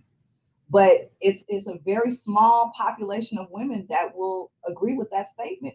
And again, they'll say it's unfair. I hear women say it's unfair, and then what's good for the goose is good for the gander. So they'll say, well, as women, we'll move like you men and we'll have multiple partners. But the outcomes are different for men and women when you move like that. Well, they have to understand that men are hunters, and they're trying to take men out of their natural state. Our job is to hunt, develop. Women are to multiply. They are receivers. They can't be us. They cannot be us. They have to understand that they cannot be us. Women value go down with sex. Men don't base their value on sex. So again, it's all tied together, but you have to understand men are hunters. Can I say this? When you say, why do we do it? It's because we're hunters. I was going to say, for a long time, and not to put my personal business out here in these internet streets, but a long time, I always wondered, why do men cheat? It was just kind of a premise that I put on the portals of the wall of my mind, right? Why do men cheat? And I realized, man, it's really at the end of the day, what the way a man has to stay monogamous, he has to discipline himself against his nature in order to comport with that. This is not his nature. And you've said it, Nicole, we view sex different. Now, I can't always say, that intimacy for a man is not always maybe about 100% of the time, but you find that right person, that right partner that you enjoy having this type of relationship with could be very different, wonderful, and awesome. But it's always us disciplining ourselves against nature. And I always tell women, man, don't lose your shit if your guy does not exercise discipline and strays off and do X, Y, Z, because that's really what it is. We're trying to fit ourselves into a particular style of thinking, especially in the West and how we do things, and it's just destroying people. Now, I'm not saying, hey, that's a pass for men to go out here and do whatever, because some of these broke ass cats, they ain't got their paper up, they weight up. You ain't even got the paper to even handle those kind of relationships like that, first of all. But to Mark's point about what is it, polygyny, or what is it, Mark? Was it one of them names? Polyamory. I don't personally, just me speaking about me, and I know again we keeping it general, but for me personally, I'm good with one-on-one, man. I'm good with just one woman, me. I'm cool with that. As long as all these here things, these boxes and all this here check, we cool, we straight. I ain't got to necessarily, it's just not a must. I must go out here and conquer every goddamn woman I see, because I just, I ain't got to have that. But I respect brothers who have a different perspective on that person. So what you say, John? My thing is to Mark is that how are men going out and saying that they want multiple women and they want to have sex with multiple women when they can't even satisfy one woman? That is a very good question. and again, because and I'm talking about the biological drive.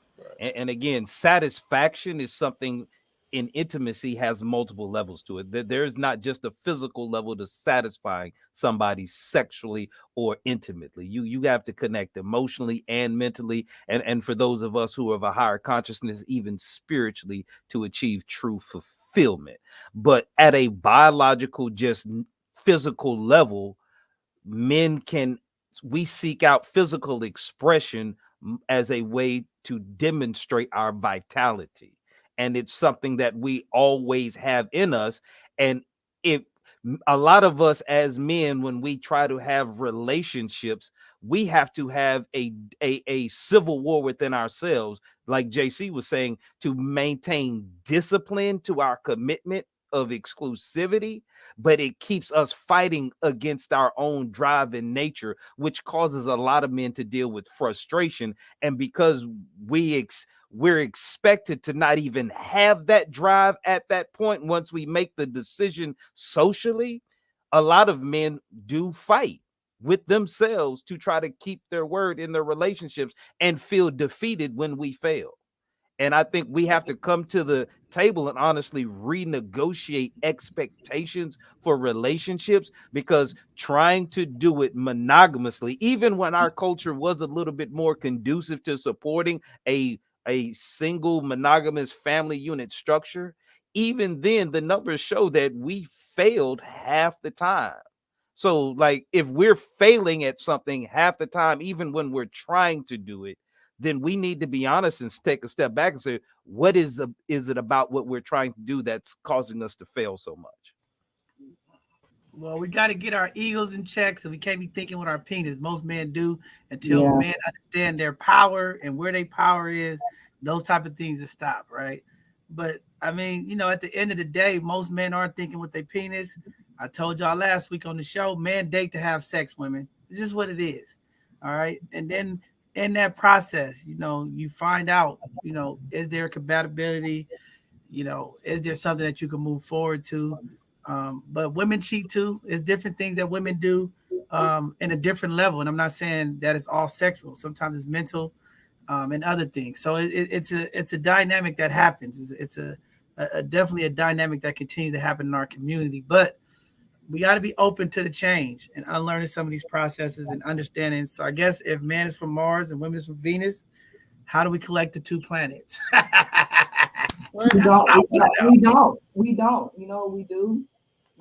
We understand that there's a difference. That's it. Why are we trying to conform each other to our own species of thinking when we should just understand each other's different? So why? I don't want to be a man. I don't want to be a man. So why are women pushing men into relationships then? Do you think that's happening? Yeah, most times women are the one asking for exclusivity in relationship, not men. You don't think men want to be exclusive? I'm not saying that men don't want to be exclusive. What I'm saying is majority of the time, fellas, can y'all help me? Every time you've been in a relationship, did you want to be in a relationship, or is it kind of forced or pushed or from women? Women want exclusivity, men don't. He's right about that. And it'd be more women who say, "Yo, what are we calling this? What are we doing?" Okay, JC, what are we doing? What the hell you mean we're finna eat? What you mean what we're finna do? She wants to know what we're doing. Are we in a relationship? I think y'all covered this a little bit about this last week. So yeah, but I don't have again, making it personal again. I don't have a problem with that. If you're young, I always advise people when you get married, get married young. Get that everybody may have a very different viewpoint on that. But I say get married young, have your children young, build your family, build your legacy, do all of this when you're young. Because dating out here at this age, at my age, man, let me tell you, it's rough. It's insane, and it's like I give you this one quick thought. I was dating a girl who was same age as me, and I said, "So here's a crazy ass question for you. What do you bring to the table? You know, these what do you bring to the table conversation." She said, "I bring potential." I say potential. I said, okay. So I said, well, let's figuratively say this is Keisha over here, who's 24. That's what she brings. So why should it be a me and you and maybe not me and Keisha? I don't think sometimes women think through the things that may come out of their mouth when certain questions are asked. It just makes no sense. But women do primarily want to be in relationship and be in exclusive relationships. Do they love the title more, John? Like, are they in love with the wedding fantasy? Or they don't want to compete, JC. That's what it is. They don't want to compete. So they want to get a relationship because they don't want to compete. That's so we're not accepted for dating multiple people. We're not accepted for dating multiple people. No, that's those beta males. Those beta males are not accepted. Want exclusivity. Well, here's the thing. Like let's look at this big picture, because relationships by nature have a purpose. The male and female of every species has a distinct role for the procreation of the race. A woman biologically is hypergamous because she wants to select the best choice for mate who will be able to provide, protect, and give her strong offspring to be healthy. So the reason why women are asking for a relationship, because they understand if I'm going to give sex to you as a man, I'm going to need the reassurance that there's going to be some security for the risk that I'm taking with my body. Because if I get impregnated for having sex, I'm gonna need somebody for 9 months to make sure that I got everything I need and I'm safe and protected, because I'm not gonna be in peak state to move around. So I need a commitment, a connection, a relationship. So it makes sense for women to ask for a relationship when they're dealing with us. It's how and what are going to be the boundaries, the structure, and the purpose of the relationship that in modern time we have lost. We want to have all the fun, all the benefits, but be able to not have all the responsibility and accountability that comes with it. And that's a product of the chaos of the society that we live in modern times. We're acting like nature ain't real no more. And so it is. Mark, riddle me this. So when we get beyond the hypergamy stage, the childbearing years, all that there is done. Ain't nobody having no children. Mm-hmm. Then what is her purpose for wanting to be, you know, as the now again, multiplier. She's supposed to continue to multiply everything she touches. But we got different stages of life. Let's be real. When we was in our 20s and rocking and rolling, like our priorities, our values, what we desire was different. As we mature, go through different stages in life, our needs and wants and desires become different, even though we still want consistency and continuity in certain things. But as a woman past her childbearing years, she is a different type of woman than she is before she had children. So she wants to make sure that she has resources and provision to continue to ensure her lineage. And also, again, socially, if she gets sick, or if there's an attack, she needs strong relationship with a man who's going to be there to protect, to help Right. provide, to make sure, like we have to think community wise. If That's we what only Doug think said. about it of the low level of the type of conversations that are being had, then it's going to keep us at odds with each Doug other. said Let's have to be compete. real. Mark, it's transactional. Women won't set it. They want all of this. That's why they want marriage. Right. It's transactional. Yeah. That's why they want it. They ask for it more than anybody. It's Right. transactional. Anytime you do anything for a benefit, it's transactional. But what we're the same way. We can't act like we don't do the same because we want I'm not something saying that soft, we- wet, I'm and not saying warm that we to don't put do our the hard same. stuff All I'm in saying on a is it's consistent basis. Like, right? It's transactional. This is why women, most times, they're going to marry for the benefits, the security, the money, Yeah, absolutely. right? They want to get in a relationship because they don't want to compete and they want the benefits. Nothing But- wrong with that either. John, Nothing wrong with that. But why should you compete Nothing wrong with if that. you in a relationship? You ain't got nothing to compete for. You got your only competition is maintaining that relationship. It's always John. competition, Mark. It's always competition. Now look, the Women thing don't is, want to compete. That's why we have these problems. There's always competition. If they compete, they always stay on top of their game. You hear women. If there's somebody else chasing this person, I'm going to do more, right? Because women are binary. So they get motivated by other things. So when there's competition, they always strive to do more. That's just what it is. So you're going to get to a plateau with a woman and she's going to get comfortable and stay in her state. She's going to grind hard when it's competition. That's just what it is. That's why women don't like competition, because they got to continue to keep up. Okay. So they want to get in a relationship so they can come down. They don't have to wear their makeup. They don't have to compete. Okay, Maybe they now love get- you, though, John. Maybe they No, have a relationship because they love no. I you. agree at a No, then superficial again, level. what you said, John. No. If you What are is in that? a relationship, you are dealing with somebody. Your only motivation needs to be from your partner. It ain't about no competition. Because if I got to be in competition in order to keep your attention, then that ain't for me. I'm not finna force nothing. My partner should be the one motivating me and encouraging me. Hey, baby, I think we got to get in the gym. I want my partner to be the one to motivate me, not nobody else that I got to be in competition with. That why am I fighting for your attention? Why am I fighting for your affection? That makes no sense. When you first start dating and you are in an open situation, hey, you doing you, I'm doing me. When we come together, we do us, right? However, when you get to a certain level, just like I always say the analogy, players get to renegotiate their contract, right? So if we get to a certain level, and especially if intimacy is involved, I don't want to be sexually active with you and everybody else you're sexually active with. So exclusivity for me is about me making sure that I'm protected by that. Number one. Number two, if everything is a competition, who's to say when you are in a relationship and you guys choose to be monogamous with one another, that you still not waiting and you still not looking and you still not trying to compare your person to somebody?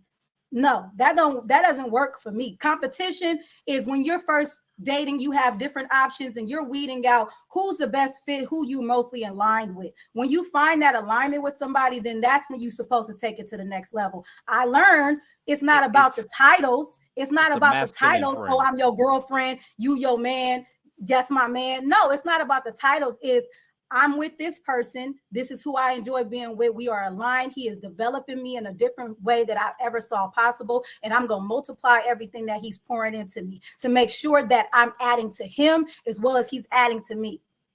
So But from a I'm gonna man's throw this position. analogy in there since you went to basketball. Okay. Coaches develop players. Okay? True. Right? Do coaches develop players? True. When coaches are developing players, they are developing them for their competition. They're not developing because they want them to be good shooters. They're looking at the competition that they But that's have the against. competition on the other It doesn't team. matter however you want to look at it. You're looking It's to develop you're looking to develop your player It to recruit doesn't the person matter from the other if team. it's your girl, if it's your girl, if it's your relationship, if it's your dude. You are continuing to develop because you know the competition out there.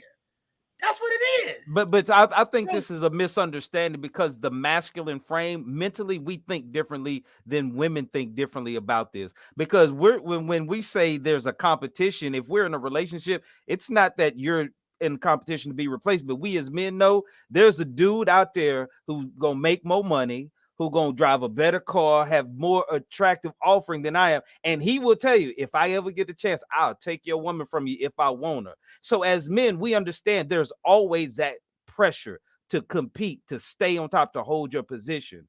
Now, it doesn't mean we're not secure with who we're with, but hey, if I let myself go and I get a beer belly, but the dude down the hall keeps coming out flexing with a six-pack, like, I understand how the dynamic, you gonna look at him, look at me, and even though you're loyal to me, in your mind, you can be like, well, man, I sure wish my man would, do something like we understand this is a constant reality. So that means we constantly need to put effort into keeping the relationship strong.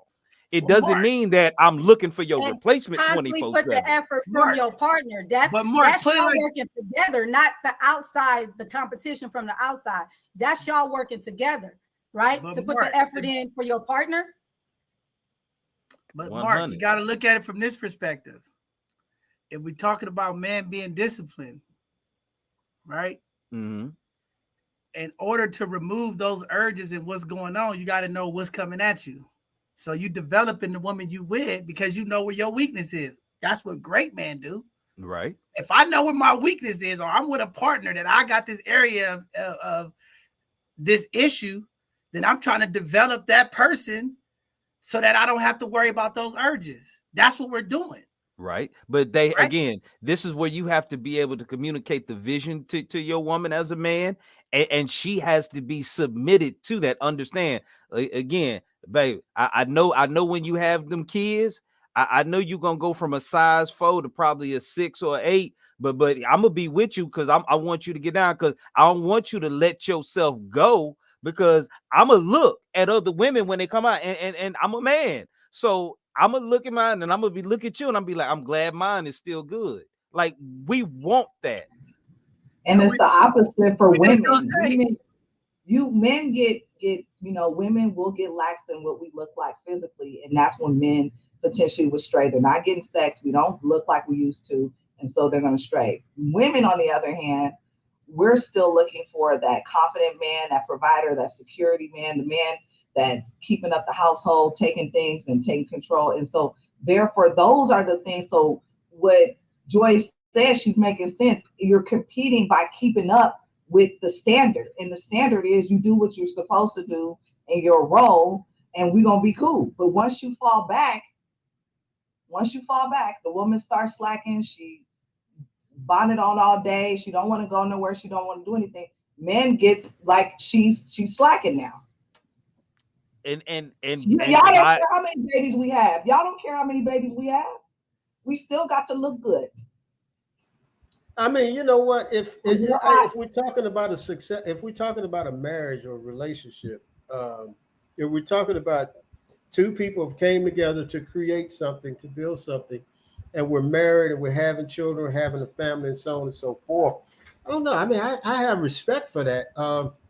And the guy in that situation, just because maybe I'm not hearing this part of this conversation right, but just because she's having children, now he's got wandering eyes or whatever. I mean, this is your legacy. This is your seed. This is what we supposed to be doing together here. Like, if you that fucked up, though, really, you need to just go put a knot in it, bro. That's the way I see it. Now, that's a different conversation than to say we are beyond the childbearing years, and I'm looking over here at my lady, and she's still. I'm like, what the fuck you doing, man? The bonnet to this, go out the house in the house shoes with, like, I mean, I can't even. I'm not finna argue with that at all. I'm like, yo, man, the mirrors work in this motherfucking house, man. They work. So I don't know if I catch you going to the store with a bonnet on and pajamas, it's a wrap. I'm just telling you. Yeah, that's it, man. But remember, Monique couldn't even say nothing to the sister. With a bonnet and going outside is two different things, okay? You're not gonna come for me in my bonnet, okay? So going outside to the store, what Mark said. I saw one today. I was like, damn. No, I said answering a FaceTime in my bonnet at home and going outside in public with it is two different things. Okay. Oh, okay.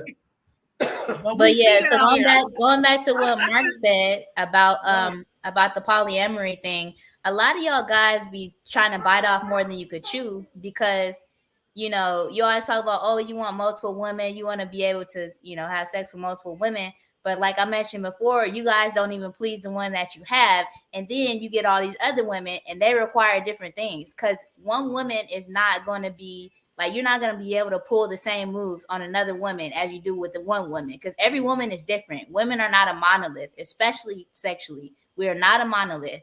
So the thing that might work on one woman is not going to work on another woman. So y'all really be biting off more than y'all could chew when y'all talk about the whole polyamory aspect when it comes to Charisma, sex and also who the money hurt you? too. Who hurt you, Charisma? What guy did not What satisfy do you you? mean? Didn't take care of Don't you? you do that. We're You not mentioned using that that a couple statement of here, times. okay? So We're not using that you're statement. speaking from experience. Somebody did not take good care of you, and again, I understand, I get it, and I agree with what you're saying.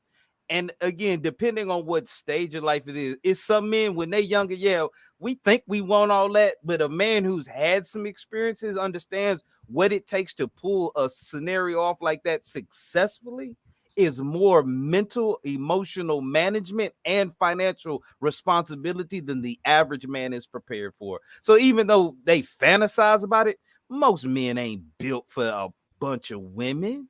We No. ain't. Well, women are like hurricanes. They come in wet and wild, and when they leave destruction. That's all I know. With that being said, we got to get out of here. We over time. Our time is up. Watch out for the hurricanes, fella. Be careful. There's a lot of hurricanes brewing out there, okay? They come in wet and wild. Boy, they're going to leave you with some pain. Call your insurance company. Make sure you cover. All right. With that being said, we got to get out of here. We are over time. I want to make sure everybody got their points through. But before we do exit today, like we do every show, we give everybody an opportunity to give some closing parting words to the community to help impact our community. I know the conversation has been all over the place today, community, but it was really about social media and how it impacts our relationships. And as we spoke about today, there's tremendous impact. So be mindful of what you're seeing and breathing on social media and not applying some of those traits and things to your personal life. Find a secure place for you and your partner, your privacy. Set your boundaries. What works for you all will work, and what don't.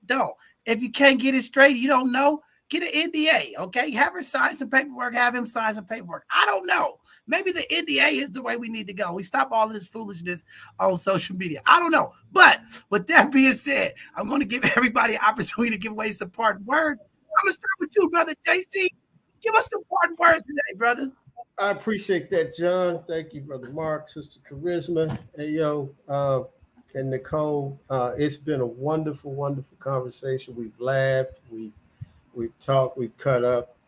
Maybe we imparted some things that were confusing to some and of value to others. I don't know. I know that it was wonderful for me. So here's what I would simply say with respect to relationships, since that was the topic du jour. If you are married and you going through a rough patch and things are just not working out, whatever, find a way through. Okay?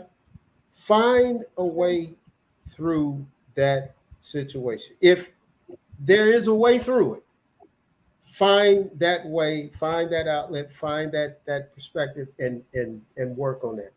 Because once you become detached and single and living this single life or whatever, and your desire is to be married again, I'm telling you, it's you got to learn somebody new. They got to learn you. You got to start all over and this and that and the third. So it's always better to find a way through that. If you are not married, ladies, and you want to be married someday, and you have never been married at this point, and you are over 40, it probably ain't gonna happen.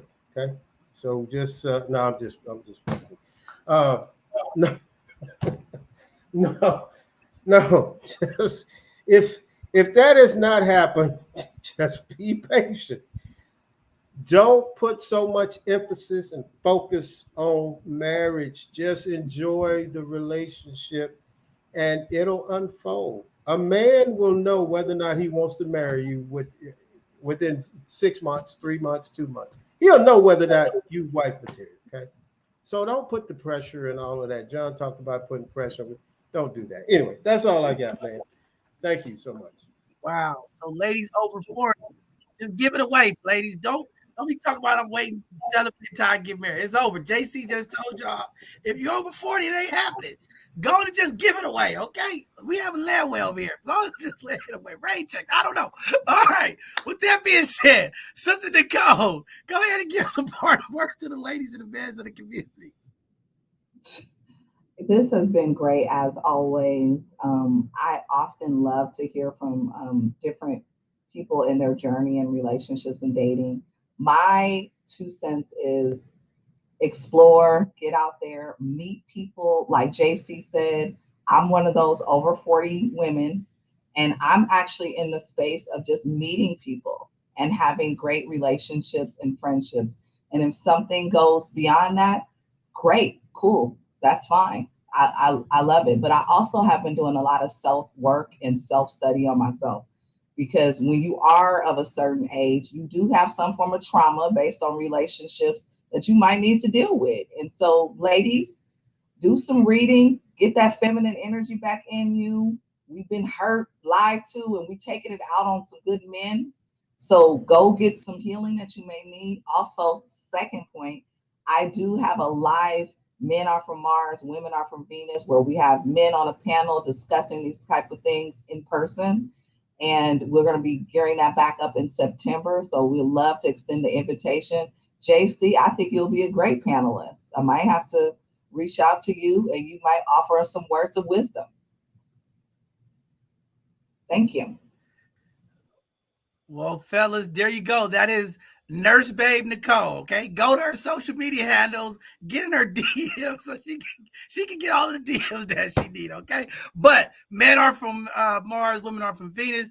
Great episodes coming up. I was at the last one. It was it was what it was, but I think we learning from some things. But Nicole, can I ask you this? Because you're learning things. When is a woman in her masculine energy? Oh, you want to talk about that? I gave y'all the gym. When a woman's in her masculine energy, what does that look like? She's dominant. She's dominant. She can be her tonality. And I've been her before, so I know. But it's about your life experiences. Some of us have been single moms. Some of us I'm the oldest of 5 children. I'm a nurse manager. I'm often in this energy almost 80% of my day. And so I had to retrain myself, not for a man. That's where we get it wrong, ladies. We can't wait for him to show up. We have to be her when he walks by. And so you have to kind of already be in that. And that's what I'm learning about myself, because I was a pit bull. I was a pit bull out here, and I was always on one. And so, and I know women that wear that jacket all day long, and I know it's hard. And I know you say you could be submissive for the right one, and that should be you. Be feminine, be submissive right now. Don't let that man try to figure out if you are or you aren't. If he comes along, do that now. Have feminine conversations with men you don't even like. Just practice. It works. See, I am a developer. I just want to make sure I be dropping gems. I just got to make sure my gems are dropping. But no, Nicole's a good friend of mine. She don't want to disclose it, but see, the light switch kicked on. Y'all heard her say unlearn some stuff. Y'all heard Io saying unlearn. All these women are unlearning some things, okay? Listen to the bishop. I'm not too far off. Y'all call me Bishop Daddy now, okay? I'm going to be Bishop Daddy because they got Nurse Babe, Science Babe. I'm going to be Bishop Daddy Babe, okay? I don't know. But again, it's a great thing when you have developers. I don't know. It's something about developers in the community. When there's real developers, a lot of multiplication happens, a lot of understanding happens. I don't know. Ladies, reach out to Nicole. Maybe you need to unlearn some things. Maybe she could give you some gems. Since y'all don't like to hear from the bishop, reach out to Nicole. She give you some gems. All right. All right, Brother Mark, go ahead and leave us part words to the community, Brother Mark. Well, first event, I just want to say thank you to the entire panel. It is always great to have the wisdom of different perspectives because, again, I think we're all kind of on the front lines of this conversation. And as I've been kind of preparing for these relationship topics, I've been doing a little bit more research, looking kind of more at historical context because there was a time in history where there were civilizations who actually had healthy examples of what cooperation between men and women looked like in a communal state. Unfortunately, the present time that we live in, this modern era, most of the conversations are very low level, very individualistic. They're very self-serving, very superficial and materialistic. And it's obvious that the state of dating and relationships as a narrative is in a state of chaos that is honestly dominated by emotional trauma and triggers. If we want to have healthy relationships, and this is for people at any age, because dating is different for somebody who's young in their 20s, just starting off into adulthood, than for those who've been through some experiences, lived a little bit of life, and have some more seasoning on us. Our priorities are going to be different, but there are some fundamental things that I think we need to get back to. And that's, we need to have a more high level conversation where we talk about the spiritual and emotional and mental ramifications. What is the purpose of our relationships? And are we rooted in relationships that are better for our overall community?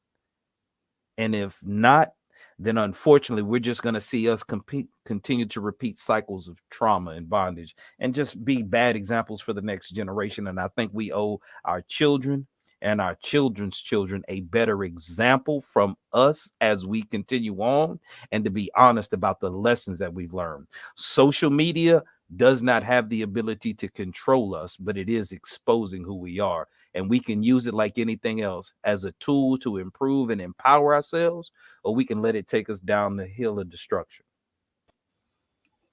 Well, Mark, ultimate submission. Now tell them, Mark, get on their knees and lift their neck up. Well, that's behind closed doors. That's a personal conversation. But yeah, we with that. We with that. There you have it, ladies. All right, Sister Charisma. Go ahead, Sister Charisma. All right. So I want to end the conversation by saying social media is mostly for entertainment.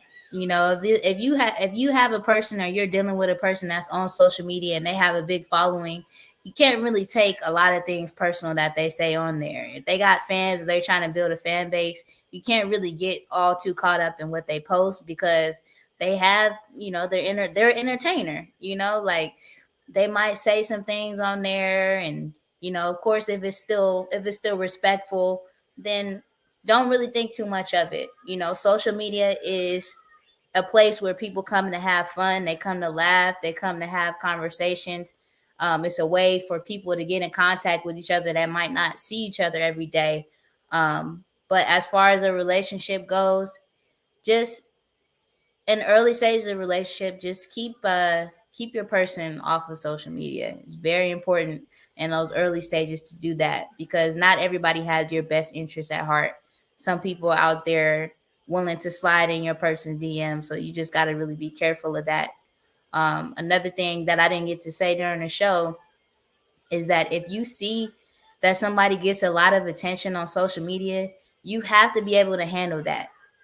If you want to be with them, you got to be understanding of, you know, if they're a public figure, or if they're a person that gets a lot of attention, you have to be willing to accept that if you want to be with them. You can't get with them and try to change them and might try to make them be a different person. Accept them for who they are, how you meet them, or don't be with them. And I'm going to leave it at that. Y'all have a good one. Thank you, Charisma. I am a public figure, women. You're going to see me with pictures with all kind of women, okay? Don't be coming for me in my inbox. Oh, is that your girlfriend picture? Oh, y'all look so cute. Oh, that song you put on y'all picture, is that who you... Get out of my inbox. All right, ladies? I'm a public figure. I am the bishop. Don't be coming for me, okay? Hey, fellas, be cool now. Your girl might take a picture with me. Don't be over there talking about the bishop backdooring you, okay? All right, let's keep it real. All right, last but not least, our co-host, Miss Ayo, the thoughtful one. Come on, Ayo, give us something. Well, first and foremost, I'll be 40 in December, so I think I got to get on it, huh, JC? And I'm single, so I think I need to push that hard line in. Yeah, what is your DM I'll number? I get it. I send it to you. I got you. I sent you my personal Instagram. I got you. Right. And there are some full body pictures so you can see. Well, that's what's up. I see enough. I'm in love already. All jokes aside, when it comes to social media, I've been on both sides. I've been, the one who's catching flack because, you're attracting too much attention, and respecting my relationship and just shutting it down in all general, out of respect of my relationship. And also feeling some kind of way, having those, not knowing where you stand and not understanding the interaction of people on social media. So I've had both stances, and feeling that, social media is just that. Like Charisma said, it is a part of entertainment, but overall it's about loyalty and discipline. Social media can be a distraction from connecting with your partner. So don't utilize that as a platform to express yourself about your relationship. Because if you allow what you see to influence your relationship, you start to compare these unrealistic expectations, and it can have a burden on your relationship. And now you're creating these frictions between you and your partner that never existed. But because you saw something on social media, now you're allowing it to come in and influence your relationship. The general said it last week, what we watch, what we allow into our subconscious is what we become and what we exude. So making sure that you do have screening who you allow to follow you or who you're following, and making sure that people understand it's not about being private or a secret, but just having that anonymity with you and your partner. That's something that you guys understand. I know who I'm with. You know who you're with. It's not about we have to have a public display for us to have validation, because if you're my partner, you're going to validate me in a way that no social media or anybody else with an outside opinion can do. And what you pour into me and develop me as, I'm going to multiply it, and I'm going to exude that in everything that I am. The way that you present yourself on social media is the way that you represent your relationship. If you are single, then that's a different state, but also being single, what you put out there is what you're going to attract. If you don't want people in your DMs being derogatory or being disrespectful, yeah, you can't help it. But if you are exuding that, then that is what you're definitely going to attract. You're not going to get that man that will intellectually stimulate you if you're a woman, and you're not going to get that woman who is a multiplier, because all she wants is this, and all he wants is, not to be explicit, is sex. So making sure that you understand that social media is a tool to branch out, and not to be so overly enveloped in what you see and what you put out there. Well, there you have it, community. Women are now using social media to enhance their love life. They use makeup to enhance their beauty. I don't know. It's an enhancement out here. All right. But for all you ladies who like it and said, oh, yes, Io, y'all subscribing to the entertainment value of social media. Since y'all agree with Io and Charisma about the entertainment value, ladies, don't be getting mad at your dude when he liking hearts and putting hearts on girls and he's saying, hey, gorgeous. Don't take it personal. Just entertainment. It's like watching a movie. It's like seeing Jada Pinkett or somebody on the screen. It's just entertainment. Don't be getting upset, ladies. Don't be getting all jealous. Why did you put hearts on her picture? Why did you say she's gorgeous? Oh, you like her? It's just entertainment, ladies. Okay? If you're going to buy this entertainment. Bishop. Don't take it into it. Don't take it into He's trying to twist it. He's talking about delusion. It's an illusion. That's what we said. The entertainment is an illusion, not the delusion of you entertaining somebody specifically. Yeah, okay? not The somebody. hearts and the likes and all of that means that you want more than just that. Okay. You can entertain in a different way. I woke something up. Oh, okay. I was making sure y'all was paying attention. With that being said, community, I have to give the benediction so that we can get out of here today, okay? It's been long. It's been fun. It's been real. Ladies over in 40, you in trouble. Ladies over 40, hear me again. You in trouble. JC has already called it out. You probably won't get married. Y'all ladies over 40, be careful out there, okay? Y'all just got to, I'm just telling you, you got to give it up. But with that being said, I'm going to go ahead and get into the benediction so we can get out here, because every show, the bishop has to leave the community with some parting words. I don't know where it comes from, what it is. It's just something about leaving the show with great standing with the community, because they hate me so much. But see, this is why I'm happy this relationship stuff is over with. Okay, we got one more week of these relationship stuff. We can get back into the reality, because this stuff is, I'm getting more rocks thrown at my car because of these conversations. But with that being said, community, today you have heard from a panel of folks. When we talk about social media, how it impacts relationship, there are a number of dynamics that can impact your relationship on social media. Be careful. Some things are for private. Be careful what you invite on your social media platform. When you're talking about relationships, when you talk about building, multiplying with the developer, you have to be careful of how you display yourself. You want to lead in a way that you understand. If you're on the side of entertainment, just understand in entertainment, there's things that come with it. But for the people who are trying to build something, for the people who are trying to have a sustainable relationship, some things have to be sacred in a relationship. The moment you commit to the public, to people having access to your privateness, to your exclusiveness, to your sacred space, you have to understand social media could push you in different areas. Sometimes you get the invitation from women asking questions. Is this your man? Is this? Bringing you drama. Sometimes you have to have something that's sacred to you and the person you say you love. Yes, social media can be used to find love. It can be used to enhance some of the things in your life. But you have to decipher, what is it that you want? How do you want your relationship to be? Set those boundaries. Have those conversations. Make sure you and your partner understand y'all roles on social media. Make sure y'all have an understanding what's okay and what's not okay. That's where we have to go. In leaving, we also have to make sure that communication is set in place. There's something about social media and how it influences our relationship. We cannot let the outer folks and the ideals of others influence what takes place within the couple, within that bond of unity between two energies, two spirituals, two great people. Make sure you have your discipline in order. Brothers, make sure you got your ego in check. Sisters, understand your power. Don't get confused with what's in your mind. Understand your place. Don't let the social media erase the opportunity for you to have a lifetime partner.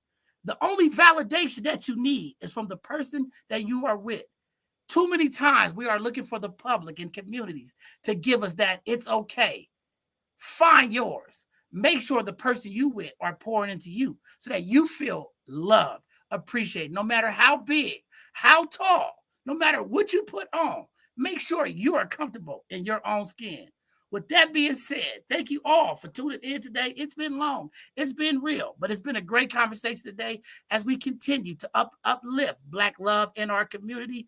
This Tuesday is our next Hidden Gem segment, every Tuesday at 7 p.m. when we highlight our Black businesses, our Black community leaders and organizations that are doing positive things to impact our community. Tune in, see who those hidden gems are, see who the folks are that are doing amazing things in our community. This week, our team was able to go out and support the brother Grant. Let's get it cracking. I saw seafood all over the screen. My team went out there and supported them, and that's what it's all about, because we're trying to build the real Black ecosystem. We are trying to really keep our Black dollars in our community. Black Friday, every Friday. And every time we get an opportunity, spend our dollars in our community, uplift each other.